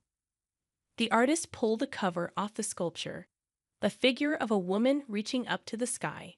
It symbolized hope, strength, and new beginnings. Applause filled the air, and for a moment, everything felt right in the world. Linda, the woman who had helped me so much, came over. Helen, this is just the beginning. There's so much more we can do, she said. I looked around at the faces filled with hope and knew she was right. This was my new beginning, and I was ready to embrace it fully. My new life was busy and fulfilling. Every day at the shelter brought new challenges and rewards. My confidence grew, and for the first time in years, I felt in control of my destiny. I even started taking self-defense classes, something I would have never imagined doing before. One day, as I was leaving the shelter, I saw a car parked outside. It was my mother-in-law, Margaret, and she stepped out as soon as she saw me. Helen, we need to talk, she said, her voice softer than I'd ever heard. I have nothing to say to you, Margaret, I replied, my voice steady. Please, just hear me out. I've realized how wrong we were, she pleaded. I stopped and looked at her. She seemed genuine, but I couldn't forget the past. What do you want, Margaret? I want to apologize. I treated you terribly. I have lost my son because of it, and I don't want to lose you too. You were like the daughter I never had, she said, her eyes glistening with tears. I felt a pang of something. Sympathy, perhaps. Margaret, you made my life a living hell. An apology won't change that. I've moved on, and I suggest you do the same, I said firmly. She reached out to me, but I stepped back. Please, Helen, I know I can't undo the past, but I want to make things right, she pleaded. I shook my head. It's too late for that. Goodbye, Margaret. As I walked away, I felt her gaze on my back, but I didn't look back. I had learned to stand up for myself, and there was no going back to the way things were. The next day, I received a letter from Jack's lawyer. He was contesting the divorce settlement. I wasn't surprised, but I was ready. I met with my lawyer, a sharp woman named Rachel. He's got no leg to stand on, Helen. The prenuptial agreement is clear. He's just trying to intimidate you, she said confidently. I nodded. I'm not afraid of him anymore. Let's fight this. The court date arrived, and I walked in with my head held high. Jack was there with his lawyer, and for a moment, our eyes met. There was a flash of the old Jack, the one I had loved, but it vanished quickly. The judge listened to both sides, and then made her decision. The prenuptial agreement stood, and Jack's claims were dismissed. I felt a surge of relief and triumph. After the court session, Jack approached me. Helen, I'm sorry. I was wrong, he said, his voice low. I looked at him, seeing the man I once loved, but now felt nothing for. Goodbye, Jack. Take care of yourself, I said, and walked away. As I left the courtroom, I felt a sense of closure. That chapter of my life was finally over, and the new one was just beginning. At the shelter, we were planning a fundraiser, and it was taking all my attention. The support from the community was overwhelming, and I felt a deep sense of gratitude. The night of the fundraiser arrived, and the place was buzzing with energy. People from all walks of life had come to support our cause. As I looked around, I realized how far I had come from a quiet, timid woman to someone who stood up for herself and others. Helen, you did it. This is amazing, Sarah said, coming up to me. I smiled. We did it. And there's so much more to do. As the event went on, I felt a sense of accomplishment and purpose. This was my life now, and I was exactly where I was meant to be.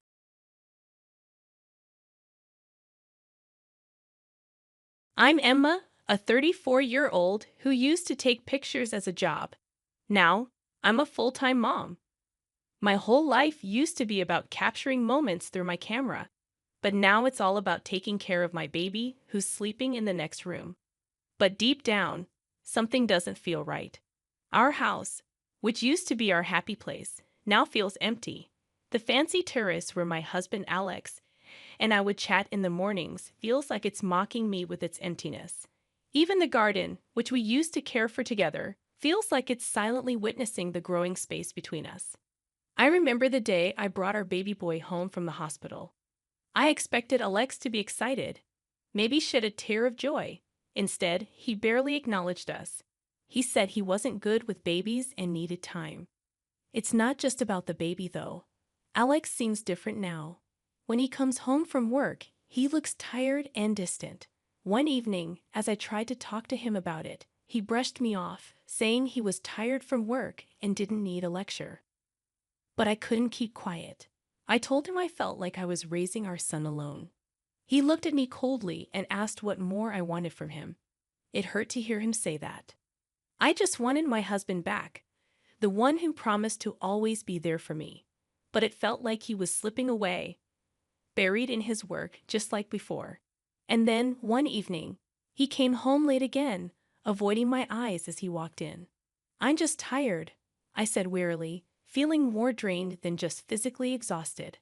Alex grunted and tossed his keys on the table, complaining about work being a mess and saying I wouldn't understand. His sharp tone hurt. You think I wouldn't understand? I reminded him of the late nights we both endured when I worked in the studio. I get it, but this feels different. You're different.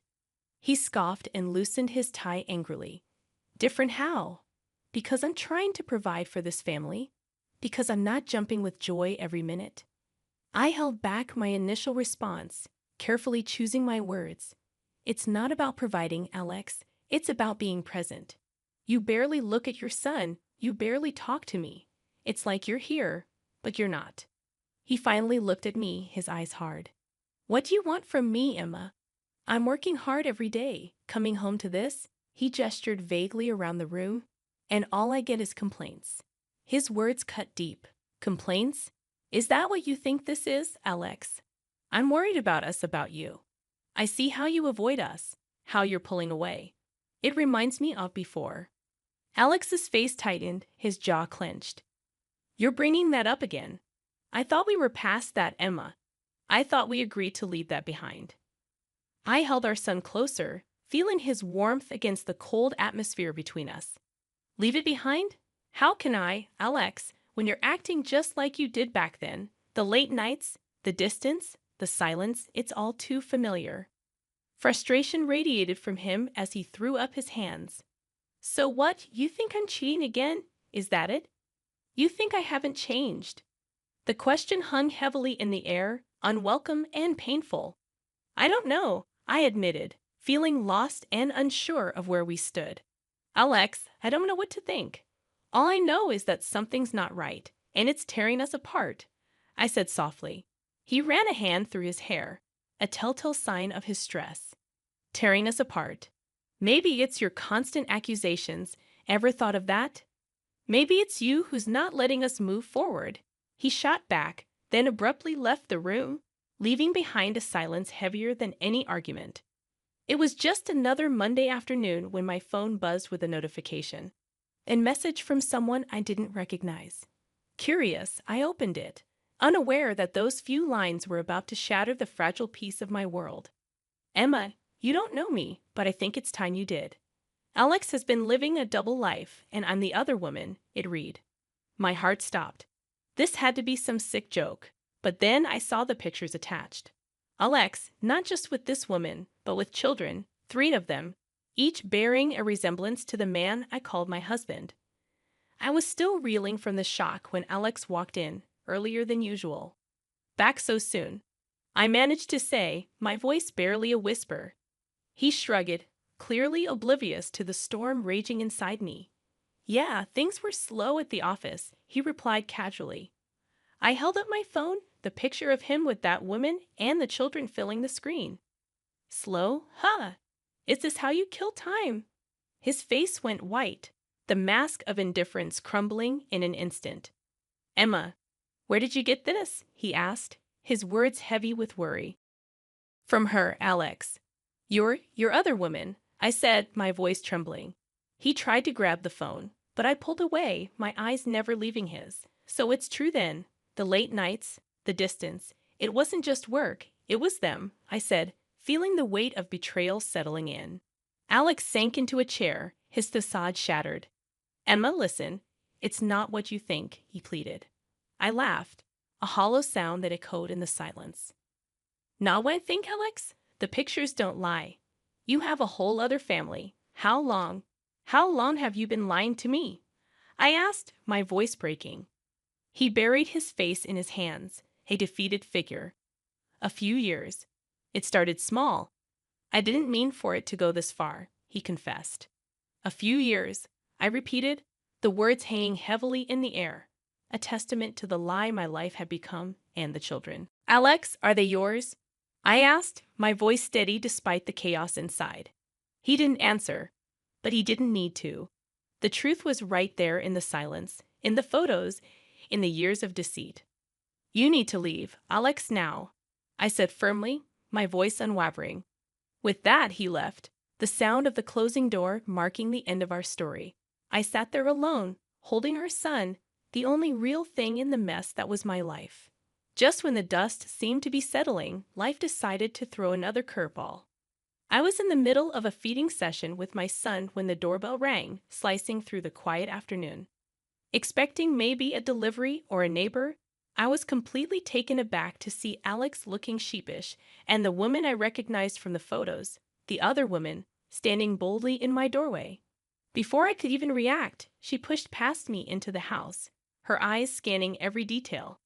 This is quite the place you've got here, Emma. Cozy and spacious, perfect for a family, don't you think, Alex? She said mockingly. Alex didn't meet my gaze, his shame evident, his voice silent. I clenched my jaw, trying to keep my composure in the face of this intrusion. And what family would that be? Because the last time I checked, this was my home, I retorted, standing protectively in front of my son's crib. She smirked, a calculated glint in her eye. Well, the family Alex should have been with all along, me and our 3 kids. You see, we need this house more than you do. A big, beautiful house for a big family. You understand, right? She said, her words dripping with entitlement. I was fuming, each word from her mouth fueling my anger. Understand? I understand perfectly. You're delusional if you think you can just barge in here and lay claim to what's mine. Alex has no right to this house, and neither do you, I declared, my voice firm.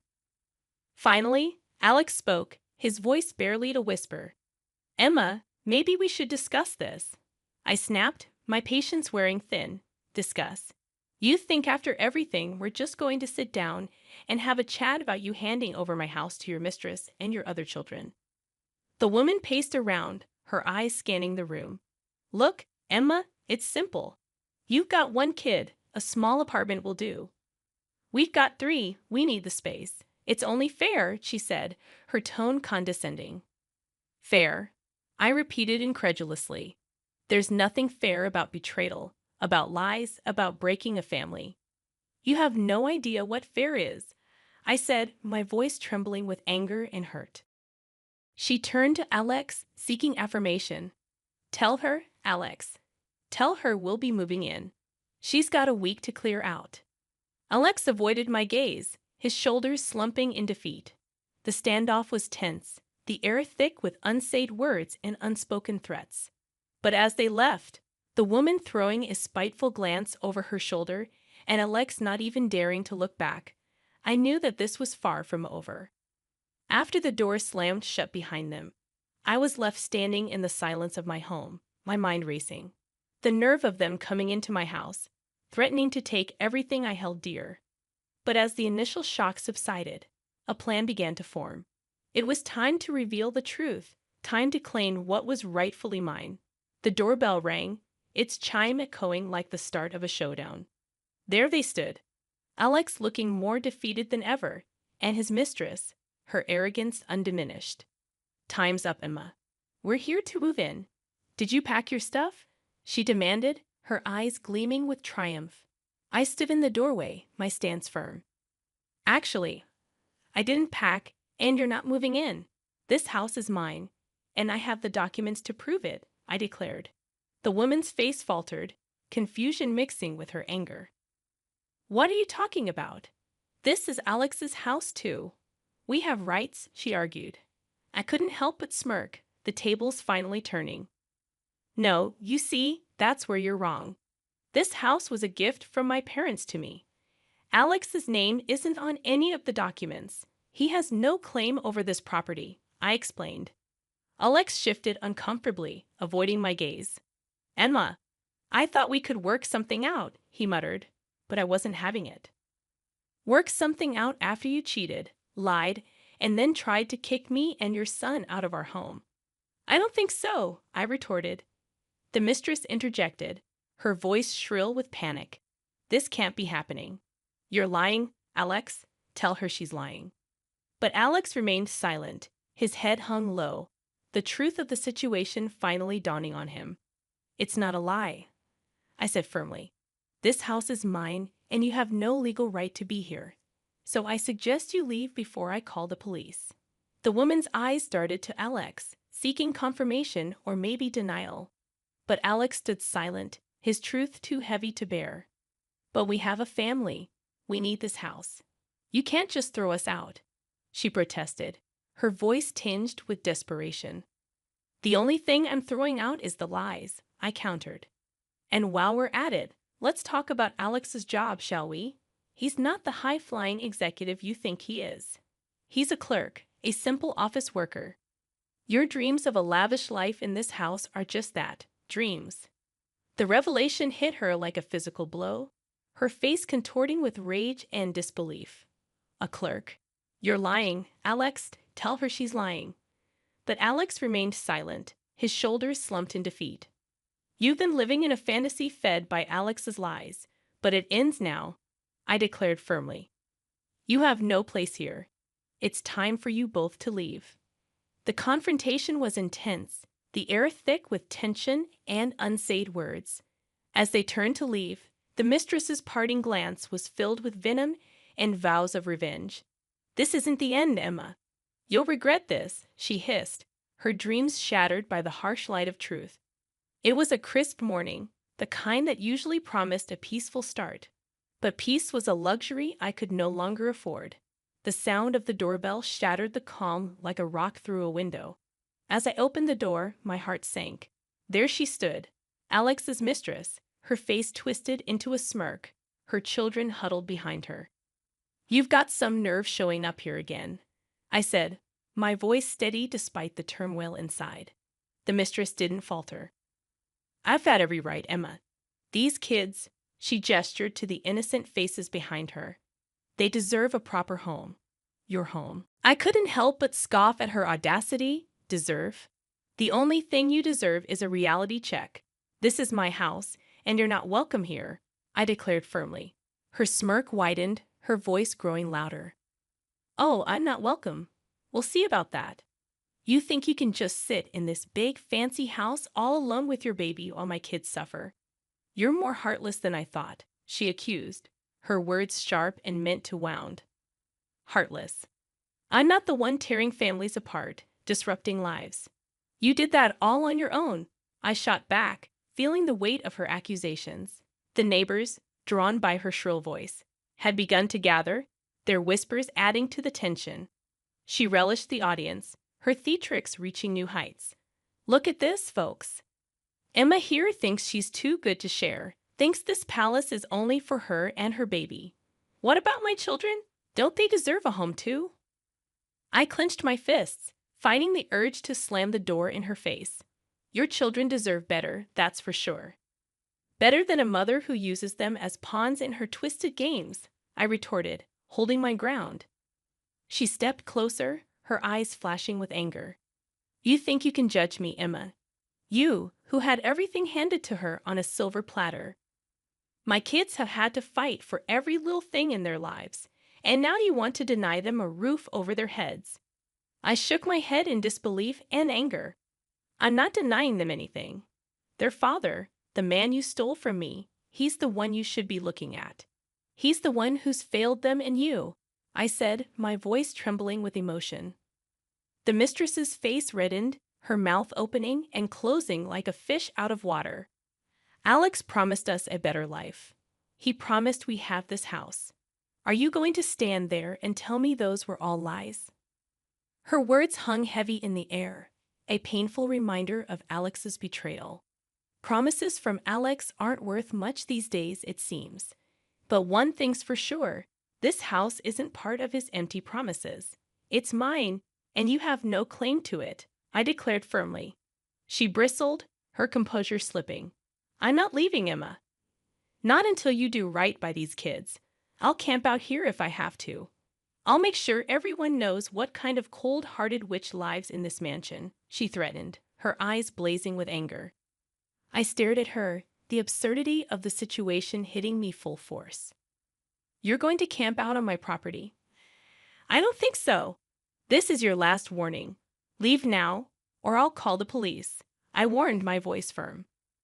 Her eyes darted around at the gathered neighbors, but the resolve in my voice must have hit a nerve. She gathered her children, her parting shot a venomous glare. This isn't over, Emma. You think you've won, but you've just started a war. The drama of the previous week still hung heavy in my home like a cloud, refusing to move on. I was Emma, a woman who thought she had seen it all, until the doorbell rang again, bringing a chapter I thought I had closed. There he was, Alex, standing on my doorstep, his face a mixture of regret and desperation. The sight of him after everything sparked a fury I hadn't known I possessed. What are you doing here, Alex? Haven't you done enough? I spat, my words sharp and unforgiving. He looked down, his hands fidgeting nervously. Emma, I need to talk to you. It's important, he pleaded, his voice strained with emotion. I crossed my arms, my stance unyielding. Talk? After you tried to take my home, after all the lies. You must be kidding, I said, feeling a surge of anger and betrayal. He swallowed hard, a man grasping at straws. Please, Emma, I made a mistake, a huge mistake. I see that now. I was wrong, he confessed, his voice filled with remorse. So wrong I couldn't help but laugh. I said, the sound bitter and hollow. A mistake? Is that what you call it? You destroyed our family, Alex. You chose her, chose that life. And now you're here. What? Asking for forgiveness. His eyes met mine, a glimmer of the man I once knew flickering in their depths. Not just forgiveness, Emma. I want to come back. I want to make things right. For you, for our son, he pleaded. The audacity of his request left me speechless. How could he stand there asking for a second chance, as if he could erase the past with a few words? You want to come back after everything? You think you can just walk back into our lives like nothing happened? I asked, my voice rising with every word. He nodded, a desperate man clinging to a lifeline. Yes, Emma, I know I don't deserve it, but I want to try. I'll do anything, everything, to make it up to you, to our son. I shook my head, the finality of my decision clear in my mind. It's too late, Alex. You made your choice, and now you have to live with it. We are moving on without you. His shoulders slumped, defeat etched into every line of his face. Emma, please don't do this. Think of our son. He needs his father. I felt a pain in my heart for the life we could have had, for the family that was broken beyond repair. He needs his father, and where were you? With her, with them. You're not the man we need, Alex. It's time you realized that. He stood there for a moment longer, a man lost in the ruins of his own making. Then, without another word, he turned and walked away, his figure disappearing into the night. The final pieces of my old life had fallen away, leaving space for something new, something mine. The divorce papers were signed, and Alex was now just a person from my past, a shadow that no longer darkened my door. He was ordered to pay alimony for our son, a small justice in the grand scheme of things. Sitting in my quiet living room, I reflected on the tumultuous journey. The phone buzzed, breaking the silence. It was Lisa, her voice carrying the latest gossip. "Hey, Emma, you won't believe this. Alex and his mistress are crammed into a tiny apartment. Word is, they do nothing but fight day in and day out." I couldn't help but feel a twinge of vindication. "Well, can't say I'm surprised. You reap what you sow, right?" I chuckled. "True that. How are you holding up, though? All this must be tough." Lisa asked, her concern genuine. "It's been a ride, Lisa, but I'm getting there. Each day feels a bit lighter, a bit more mine," I replied.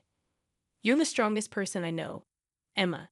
And hey, if you need anything, I'm just a call away, all right?" Her words were a balm, soothing the lingering sting of the past. "Thanks, I really appreciate it."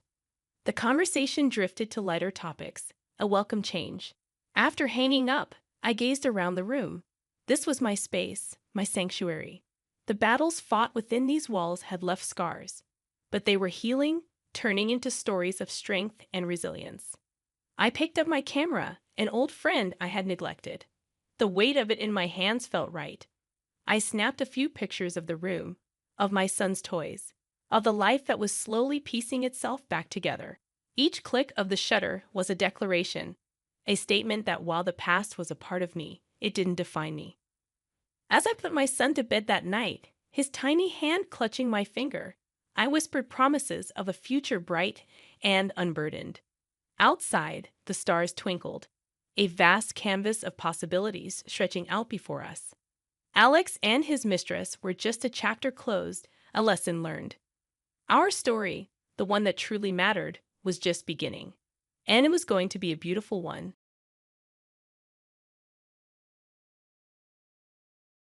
Hi, I'm Anna. Something big happened in my life. 5 years into my marriage with Paul, we were like any other couple. I worked as a teacher, and he was a manager at an energy company. Life was going smoothly, but then his dad passed away, leaving his mom, Elaine, all alone in their big family house. That's when Paul dropped a bombshell on me. "Anna, we need to talk," Paul said suddenly one night, looking serious. His tone made me stop scrolling on my phone and pay attention. "What's wrong?" "Is everything okay?" I asked, concerned. "It's about Mom. She's alone in that old house since Dad passed. I think we should move in with her," he said, taking a deep breath. My stomach sank. Move in with Elaine? Paul? And I didn't always get along with her. "Paul, are you serious?" "You know Elaine and I barely get along," I protested. He leaned against the kitchen counter, looking determined. "I know, but she's my mom, and she's struggling. Plus, we're just wasting money on this rented apartment." I sighed, running a hand through my hair. "But this is our space, our home. Moving in with your mom is a big change. It's not just about the space, Anna. It's about family. Mom needs us," he pleaded. I felt trapped. "Does your mom need us, or do you need your mom?" I asked, biting my lip. "That's not fair, Anna. I'm not asking you to live in a dump. It's a huge house, plenty of room for all of us," he argued. I crossed my arms, feeling tense. "And what about our life here?" "Just uproot everything because Elaine snaps her fingers." "It's not like that, and you know it. I'm thinking about what's best for everyone," he said firmly. "Everyone, or just Elaine?" I retorted.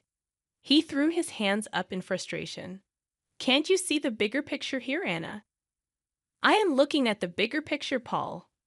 Our life, our independence, not just pretending to be a happy family in that gloomy old house of hers," I shot back. The argument continued in circles, but eventually I gave in, for Paul's sake and for the sake of peace. But deep down, I dreaded every bit of it. Moving day came. And it was just as uncomfortable as I imagined. Elaine's house was this imposing old structure with echoing rooms and a constant chill in the air. Elaine greeted us with a stiff smile. "Welcome to my home. I expect you to respect my ways," she said. I forced a smile, trying to keep the peace. "Of course, Elaine. We appreciate you letting us stay." Living with Elaine was like living with a hawk. She had a comment for everything. "Don't put the dishes away like that." Or, "You're overwatering the plants," she'd say. It was relentless. One night, after a particularly harsh critique on my cooking, I exploded to Paul in our room. "I can't do a damn thing right for your mother." "It's like living with a drill sergeant," I vented. Paul rubbed his temples, looking equally frustrated. "Anna, just give it time. She's old and set in her ways," he said. I threw my hands up. "Great, so we just tiptoe around her till the end of time?" He didn't have an answer, and honestly, neither did I. This house, with its constant surveillance and Elaine's scrutinizing eyes, was suffocating. Life in Elaine's house was turning into a daily grind. Just when I thought I could handle it, Paul dropped another bombshell. It was a lazy Sunday afternoon, and I was trying to find some peace in the garden when he came out. "Anna, we need to talk," Paul said, leaning on the garden gate. I looked up, feeling a knot in my stomach. "What now, Paul?" I asked. He took a deep breath. "I think you should quit your job and stay home. We're spending a fortune on a nurse and housekeeper for Mom. It makes more sense." I stood up, anger rising. "Quit my job, Paul. I love teaching." "It's not just about the money," I protested. He ran his hand through his hair, his tone getting edgy. "I know, but think about it. It'll make things easier around here." I shook my head, disbelief washing over me. "So what? I just become a full-time maid and nurse? That's not the life I want." Paul's voice rose. "It's not about what we want, Anna. It's about what's practical. My mom needs us." I glared at him. "No, your mom needs you. I didn't sign up to be her caretaker," I shot back. "Well, things change, Anna. We need to adapt," he replied firmly. That word felt like a slap. I loved my job, my independence. This wasn't adapting. This was sacrificing. "You know what, Paul? Fine, I'll do it. But don't expect me to be happy about it," I conceded. He sighed, a look of relief crossing his face. "Thank you, Anna. It means a lot." But it didn't feel like a victory. It felt like I was losing a part of myself. Quitting my job was hard, but the days that followed were even harder. I was now a full-time housekeeper, nurse, and cook. Elaine, as always, had her 2 cents to add about everything. "Those curtains need a wash," she'd say, or "the soup is too salty." It was endless. One day, I snapped. Elaine was criticizing the way I ironed her clothes, and I couldn't take it anymore. "Elaine, can you just stop? I'm doing my best here," I explained. She looked taken aback. "Well, I'm sorry if I have standards, Anna," she retorted. I threw the iron down, my voice shaking with frustration. "I'm not your servant, Elaine. I'm your son's wife. I'm here trying to help, and all you do is criticize me." There was a moment of tense silence, and then Elaine's expression softened slightly. I know you're trying, Anna. I'm just used to things a certain way," she admitted. From that day on, things were slightly better. Elaine toned down her criticisms, and I tried to accommodate her quirks. It was a fragile truce, but it was better than the constant battles. As time dragged on in Elaine's house, the atmosphere grew tenser, almost suffocating. Paul's behavior became increasingly distant and elusive. He was always late from work, and when he was home, he might as well have been invisible, retreating to the spare room like it was his sanctuary. One evening, unable to bear the silence and distance anymore, I cornered him in the kitchen. "Paul, what's going on with you? You're hardly here, and when you are, it's like you're not even my husband anymore," I confronted him. He'd avoided eye contact, stirring his coffee absent-mindedly. "Work's a nightmare right now, Anna. Just piles of stress," he mumbled. I leaned back against the counter, my arms folded. "I get stressed, Paul, but this feels like you're shutting me out. You're here, But you're not really here, I insisted. He exhaled heavily, his gaze still fixed on his coffee. I don't know what you want me to say, Anna. I'm just really tied up with stuff. I wanted to believe him, to understand, but something inside me screamed that there was more to it. Then there was Lucy, Paul's sister, who made it her mission to add to the tension. Each visit from her was a trial. She'd look around the house with a sneering quip, still stuck in this old don't pa. I usually bit my tongue, but one day her taunts hit a nerve. Not all of us have the luxury to mooch off others. Lucy, I shot back. She just cackled, her voice grating on my nerves. Oh, look at you, playing the martyr in a haunted house. Pathetic, she sneered. I clenched my jaw, holding back a barrage of words. Paul, ever the silent bystander, offered no defense. His silence was like another jab, another confirmation of the growing gulf between us. The biggest shift, however, came with Elaine. One day, she called for Lucy, her voice frail and desperate. Lucy, I need help with the bath. I can't manage on my own anymore. Lucy's response was cold and cutting.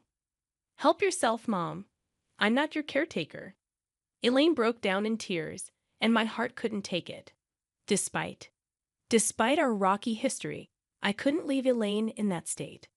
I helped her with the bath, and something between us changed that day.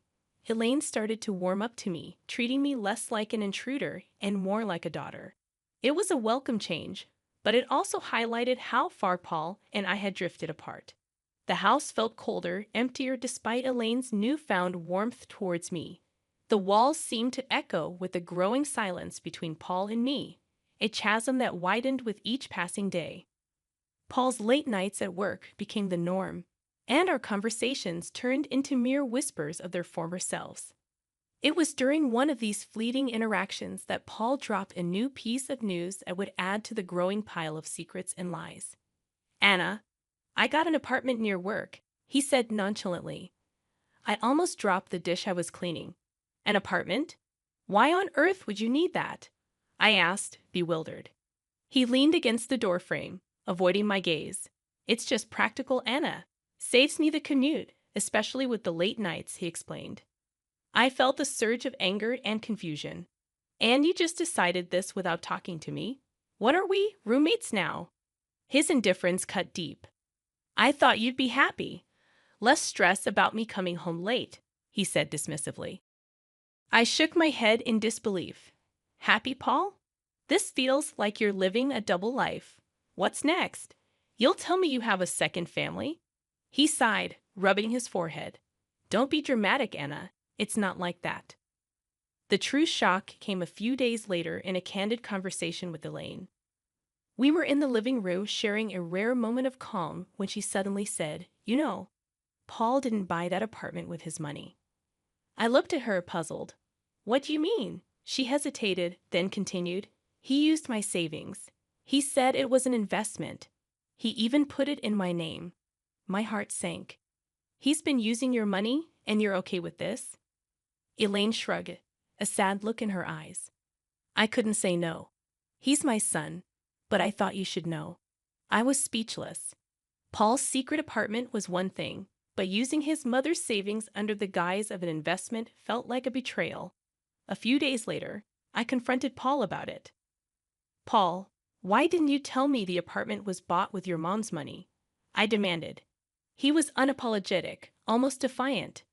Because I knew you'd react like this. It's an investment, Anna. It's not a big deal. I couldn't believe his audacity. Not a big deal? You're gambling with your mom's savings and keeping it from me.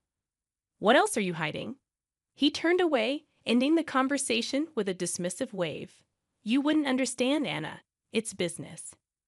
That word felt like a chasm between us, an excuse for everything that was going wrong in our marriage. Living in Elaine's old, dreary house was taking its toll on me. The walls, once probably vibrant, now echoed a somber tone, and every creaking floorboard seemed to whisper secrets. One day, I just couldn't take it anymore. Elaine, have you ever thought about renovating the house? I asked over breakfast. It could use some freshening up. Elaine looked up from her tea, surprised. Renovate. Family. How can you say that?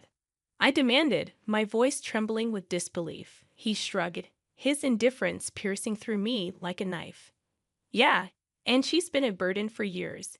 This is just the cherry on top. I couldn't hide my disgust. She's not a burden, Paul. She's family. How can you say that?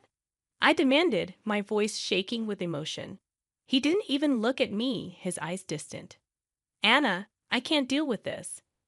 I have enough on my plate, he said, his tone cold. I was stunned. You can't deal with this, Paul? She's your mother, I reminded him, my voice filled with incredulity. He shrugged, his response cutting like a knife. Yeah, and she's been a burden for years. This is just the cherry on top. I couldn't hide my disgust. She's not a burden, Paul. She's family. How can you say that? I demanded, my voice trembling with disbelief. He shrugged, his indifference piercing through me like a knife. Yeah, and she's been a burden for years. This is just the cherry on top. I couldn't believe what I was hearing. How could he be so callous, so heartless towards his own mother? But as much as his words hurt, they'd also made something clear to me. The gap between us wasn't just widening, it was becoming a vast, impassable chasm. The days that followed were a blur of hospital visits, consultations with doctors, and making arrangements for Elaine's care. Through it all, Paul remained distant, consumed by his own concerns and unwilling to lend a helping hand. It was a difficult time, but I couldn't abandon Elaine, not when she needed me the most.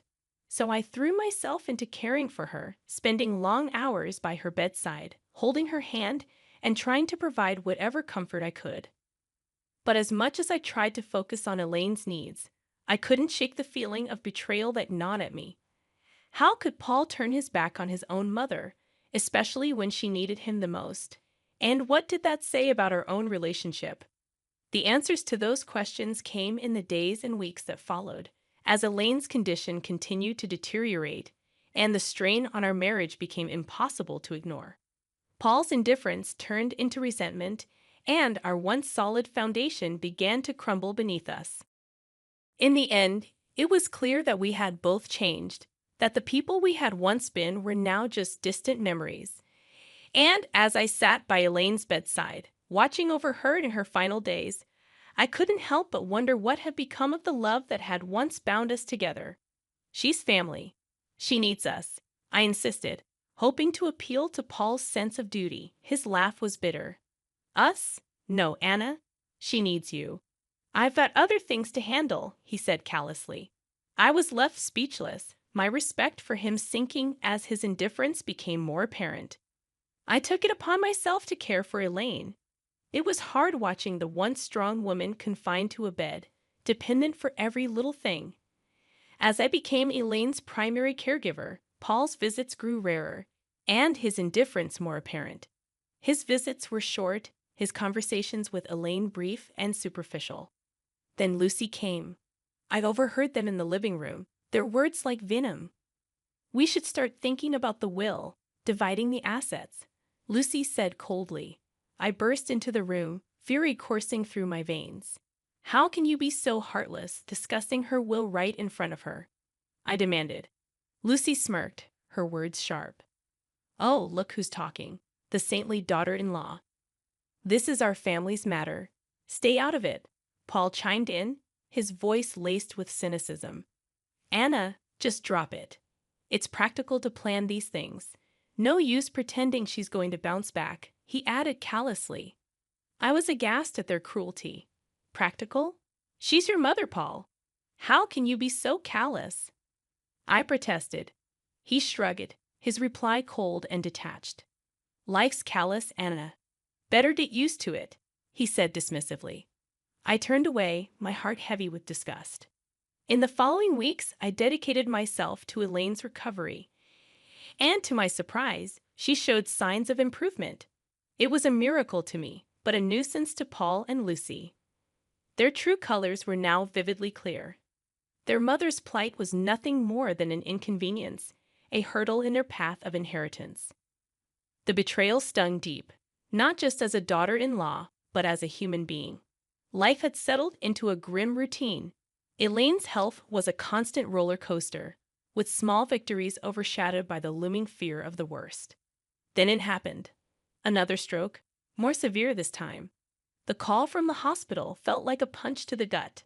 Elaine didn't make it. The funeral was a somber affair. I stood beside the grave, my heart heavy, watching as people paid their respects. That's when Paul arrived, accompanied by a woman I didn't recognize and two small kids clinging to her hands. "Who's she?" I whispered to myself, my eyes fixed on the unfamiliar woman. Paul approached, his expression unreadable. "Anna, this is Carol, my wife, and these are our kids," he announced. I felt like I had been slapped. "Your wife? When did this happen?" I demanded, unable to hide my shock. He shrugged, a coldness in his voice. "A while ago." "It's none of your business, Anna," he replied dismissively. I was speechless, my mind reeling. How could he? And during all this time with Elaine, Lucy was there too, her usual sneer in place. "Finally showing your true colors, Anna? It's a bit late for that," she taunted.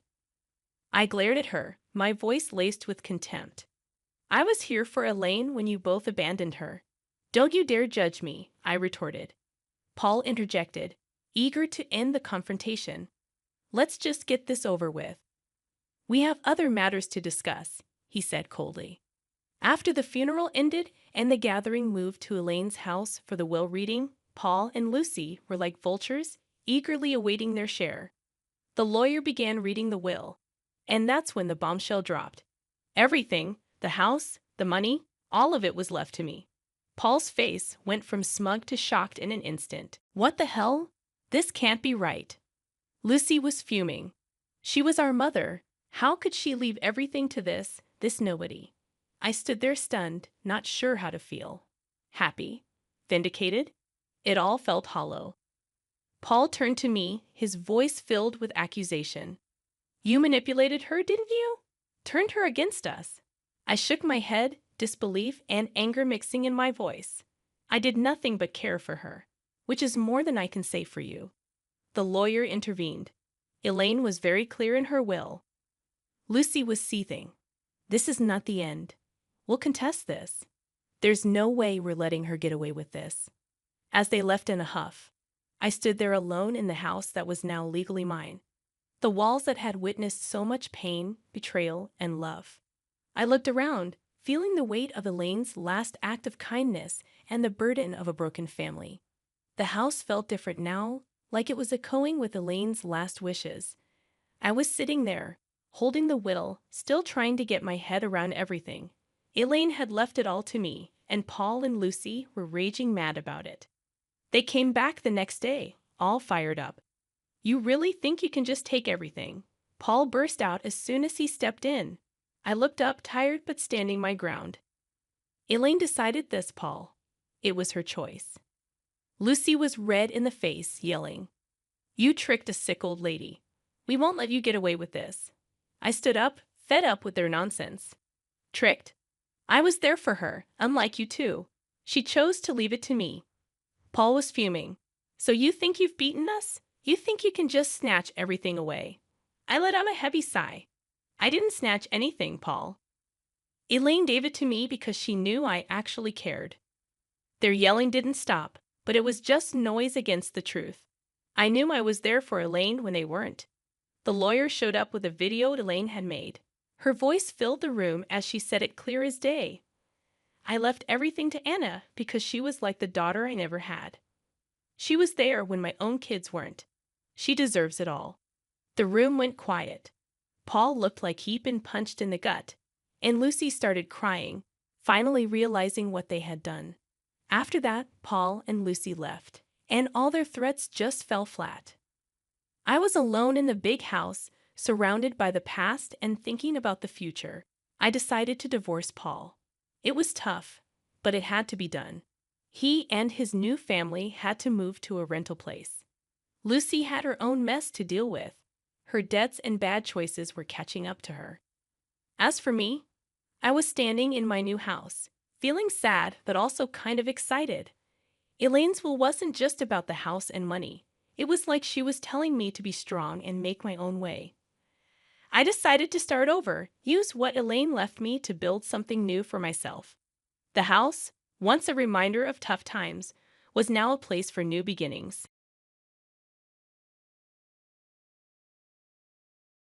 15 years ago, my old husband cheated on me with his childhood friend and even had a child with her. This made us split up. After we separated, the friend he cheated with kept bothering me, and it got so bad that I had to leave my job. At my lowest point, my current husband came into my life and helped me out. We've made a happy family and lead a peaceful life together. But then, unexpectedly, I bumped into my ex-husband who left me 15 years ago. He said mean things, like nobody would want to marry me because I couldn't have kids.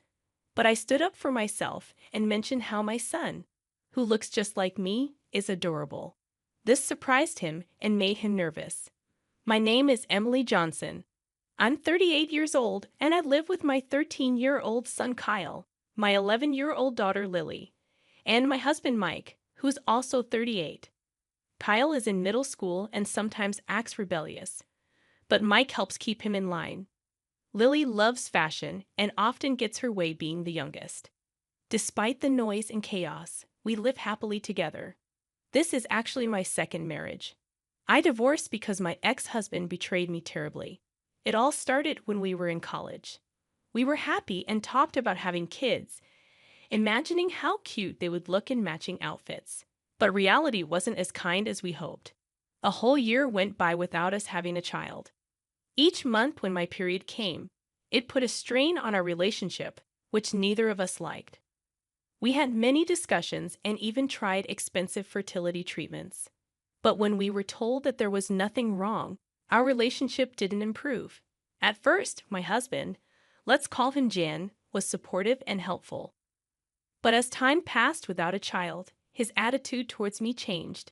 He started making sarcastic comments, blaming me for not being able to have kids. He stopped helping with household chores altogether, leaving everything for me to do. When I asked him why he had suddenly stopped helping, he said hurtful things like, "Since you're infertile, if you don't do the housework, you're not fulfilling your role as a woman. What's the point of our marriage then?" His words became more hurtful over time. He would compare us to my sister and her husband, who were expecting their second child, and mock me for not being able to conceive. He even said things like, "If you had a normal body, I would have been a father long ago." It hurt me deeply. On top of that, my in-laws started pressuring me, saying they wanted to see their grandchild soon. My mother-in-law's attitude towards me became harsh, calling me useless and defective because I couldn't have children like my sister-in-law. I felt pressured every day. One day, my friend Sarah invited me out for drinks because John had been busy with work and coming home late.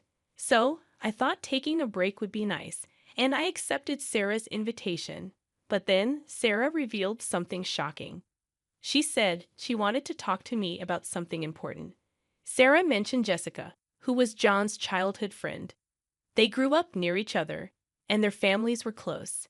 Jessica and I went to the same university, but we weren't close. John once introduced me to her as his girlfriend, but she didn't seem to like me much. Sarah explained that Jessica works at the same company as us, and she got her job because of her connections. Jessica was tall, beautiful, and quite popular, being the president's daughter. Sarah then dropped a bombshell. She said she suspected that John and Jessica were having an affair. I was shocked by Sarah's words. I remembered seeing them together recently, holding hands. It didn't seem innocent. I thanked Sarah for telling me and promised to look into it. Deep down, I had a feeling that John was cheating. His behavior towards me had been awful, and he often stayed out late, claiming to be working. I had a suspicion, but I chose to ignore it. After parting ways with Sarah, I decided to hire a private investigator to gather evidence. It didn't take long for the investigator to confirm my suspicions. A few days later, when I returned home, I found John sitting at the dining table, unusually early. I tried to sound casual, but I couldn't hold back. I told him I wanted a divorce. His reaction confirmed my fears. He confessed that Jessica was pregnant with his child. "So, I'm going to marry Jessica, your childhood friend. You said she was just a friend." But now she's pregnant. You are having an affair, I accused John. Don't call it an affair. Jessica can actually get pregnant, and she's beautiful. There's no reason for me to choose you over her, John replied brazenly. I was shocked by John's attitude. He didn't think he was wrong at all. I couldn't find the words to respond. Seeing me silent, John scoffed and mentioned that even his mom preferred Jessica. She liked her more because she's beautiful, kind, and can have kids. Feeling hurt, tears started flowing down my cheeks. John then announced that he was leaving for the sake of the child about to be born. He packed his things and left without me having the energy to stop him. Later, I received divorce papers, and there was a note attached, written by Jessica, asking me to divorce her husband quickly. Those words made me realize something. Why was I being blamed for all this? I couldn't stay silent anymore. I gathered the evidence I had and filed for divorce mediation. A few days after filing, I received a call from an unknown number. It was Jessica, screaming at me, asking why I was suing them. She demanded alimony, saying she had a baby on the way and needed the money. Her accusations hurt me deeply. I hung up the phone, deciding to settle the divorce, including alimony, in court. Thanks to the evidence I had, the mediation recognized John and Jessica's relationship as adultery. John tried to blame my infertility, but it didn't work. Even though no tests had confirmed me as the cause of our infertility, within just a year of our marriage, I received $4,000 in alimony from John and $20,000 from Jessica, both paid in one lump sum. I didn't want a prolonged, messy payment schedule or any lingering connection to them, so I accepted it and finalized our divorce. But my suffering didn't end there. Since John, Jessica, and I all attended the same university, our affair scandal became the talk of the town among many friends. According to a close friend, rumors spread that I had hidden my infertility and tricked John into marriage. Some even sympathized with John and Jessica. At work, Jessica spread unfounded rumors, and everyone sided with her, especially because she was the boss's daughter. She portrayed herself as the victim, tearfully saying that I was taking money from them for alimony despite hiding my infertility. Despite my hard work, I faced discrimination and was progressively left out of major projects. Feeling mentally cornered, I chose to resign. While looking for a new job, I received a headhunting offer from another company. They valued my diligence and talent. At my new job, I experienced fairness and equality. I found myself drawn to my wonderful boss, Mike, who supported me during my lowest times after my terrible split from my ex-husband. After several dinners together, Mike and I started talking not just about work. This is how I met my current husband, Mike. After things developed well between us, Mike proposed to me.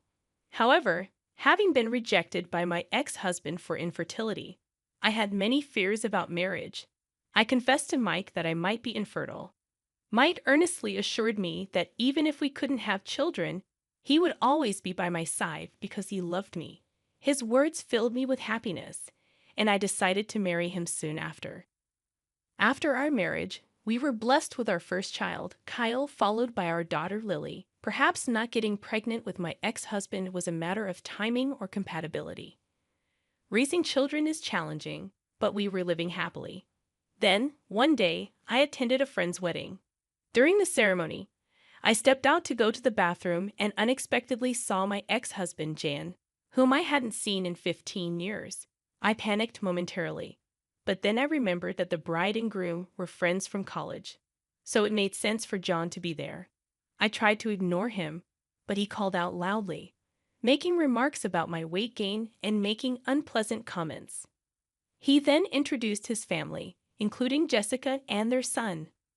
Jessica made rude remarks about my weight and infertility, and John bragged about their son, who was handsome and smart. They looked down at me with smug smiles, praising their son while belittling me. However, their son seemed unhappy with his parents' behavior, seemingly displeased with them belittling someone else.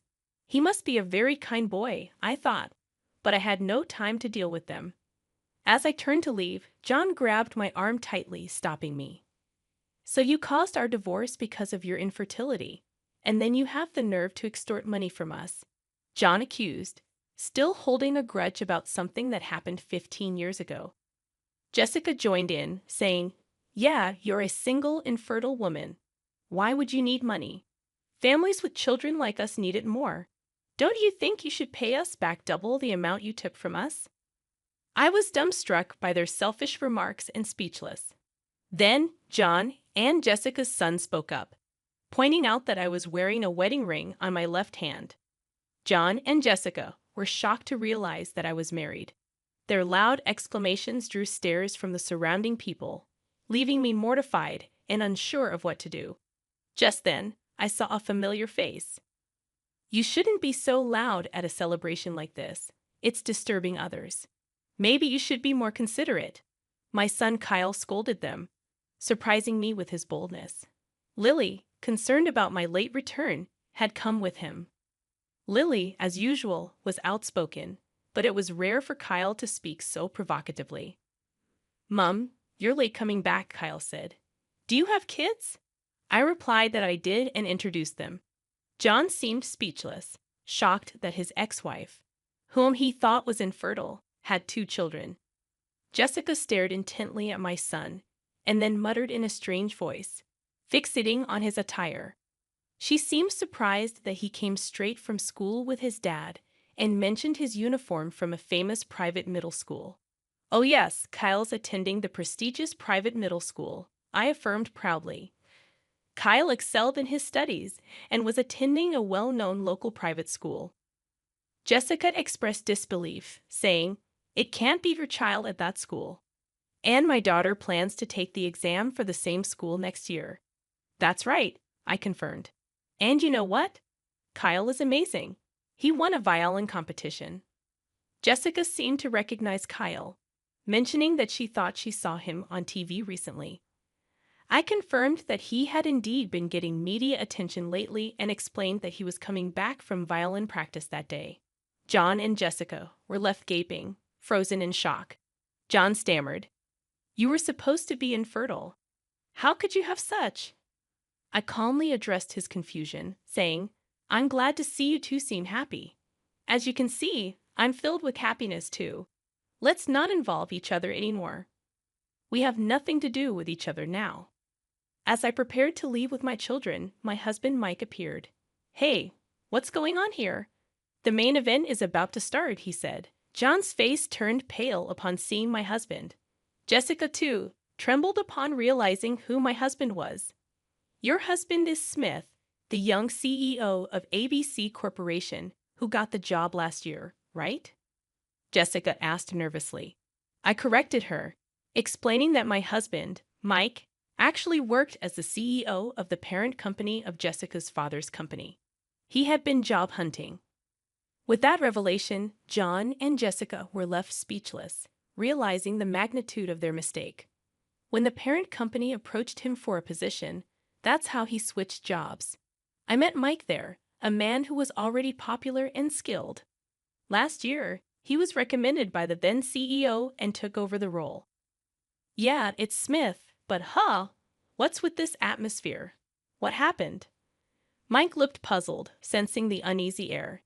That's when Kyle spoke up. "These people were saying mean things about our mom, calling her infertile and fat. So Lily and I came to help her," Kyle explained. Kyle and Lily had overheard my ex-husband and his wife making rude comments about me, which prompted Kyle to speak up. Upon hearing Kyle's words, the word infertile seemed to click something in Mike's mind, and his expression turned grim. "I had heard rumors, but I never imagined they were this insensitive," Mike muttered. Suddenly, John started to defend himself to Mike. "No, I mean Mr. Smith. I would never say anything bad about your wife, right, Jessica? Why are you growling so much? She's just his wife, right? I was the one who got yelled at by my father and suffered a lot because you made me pay her money for our affair. I'll never forgive you." Jessica panicked, realizing the implications. "What are you saying? If he dislikes us, our subcontracting company is finished. Think about that." John quickly started to flatter Mike, realizing it was bad to be disliked by the CEO of their parent company. But Jessica, not satisfied, started arguing with him, creating a ridiculous scene. Then Jen and Jessica's son, who had been silent, burst out, "Stop it. Listening to you both is terrible. You're saying awful things about her, calling her fat and infertile, and now demanding money back. I'm ashamed. And what about this affair? Am I a child born out of an affair? Am I unwanted?" His voice cracked with tears. John and Jessica started to fumble for words, unsure how to respond. As I realized the guests were staring at us, Jessica noticed their gazes, blushed, and looked down. Although I still couldn't forgive John and Jessica, their son seemed to be a just and kind boy. He was innocent in all of this. Thinking this, I was about to comfort their son when my husband Mike spoke first. "Thank you for standing up for my wife. You really are a kind boy," he said gently, patting the boy's head. I followed with a smile, saying, "But maybe I am a bit overweight." "That's not true." "Well, actually, I'm pregnant. My belly is getting bigger," I said, stroking my belly. "I'm currently pregnant with our third child and on maternity leave." Seeing the boy with tears in his eyes, I added, "Your mom took great care of you in her belly, just like this. You're not unwanted. Your parents love you and are proud of you, right?" I looked at John and Jessica. The boy then asked them, "Really?" In a hurry, they both nodded vigorously and said, "Yeah, yeah. You're our pride and joy, absolutely. You mean everything to us." At this, the boy immediately broke into a wide smile. Feeling a sense of relief, I suggested that we remember that today was a day for celebration. With that, each family returned to their respective seats, and the turbulent scene came to a close as the wedding ended. As we were heading to the station, Jessica and John came up holding hands with their son. Kyle and Lily had been intimidating the two who had insulted me, but Mike calmed them down with a wry smile. We're sorry. We're really sorry. It's too late, but for everything before and for today, we're truly sorry. And thanks for earlier, for our son." Jessica and John apologized, their first in over 15 years. I laughed, saying, "Really, it's too late now." With that, I turned and started walking away. Kyle offered to carry my bags, and Lily draped a jacket over my shoulders. Even as children, they were considerate of my pregnancy. "All right, how about we make Dad's favorite hamburgers for dinner tonight?" I suggested to Kyle and Lily. Excitedly, they agreed, thanking me. With a vow to protect the smiles of my beloved family, I was moving away from the pains of the past.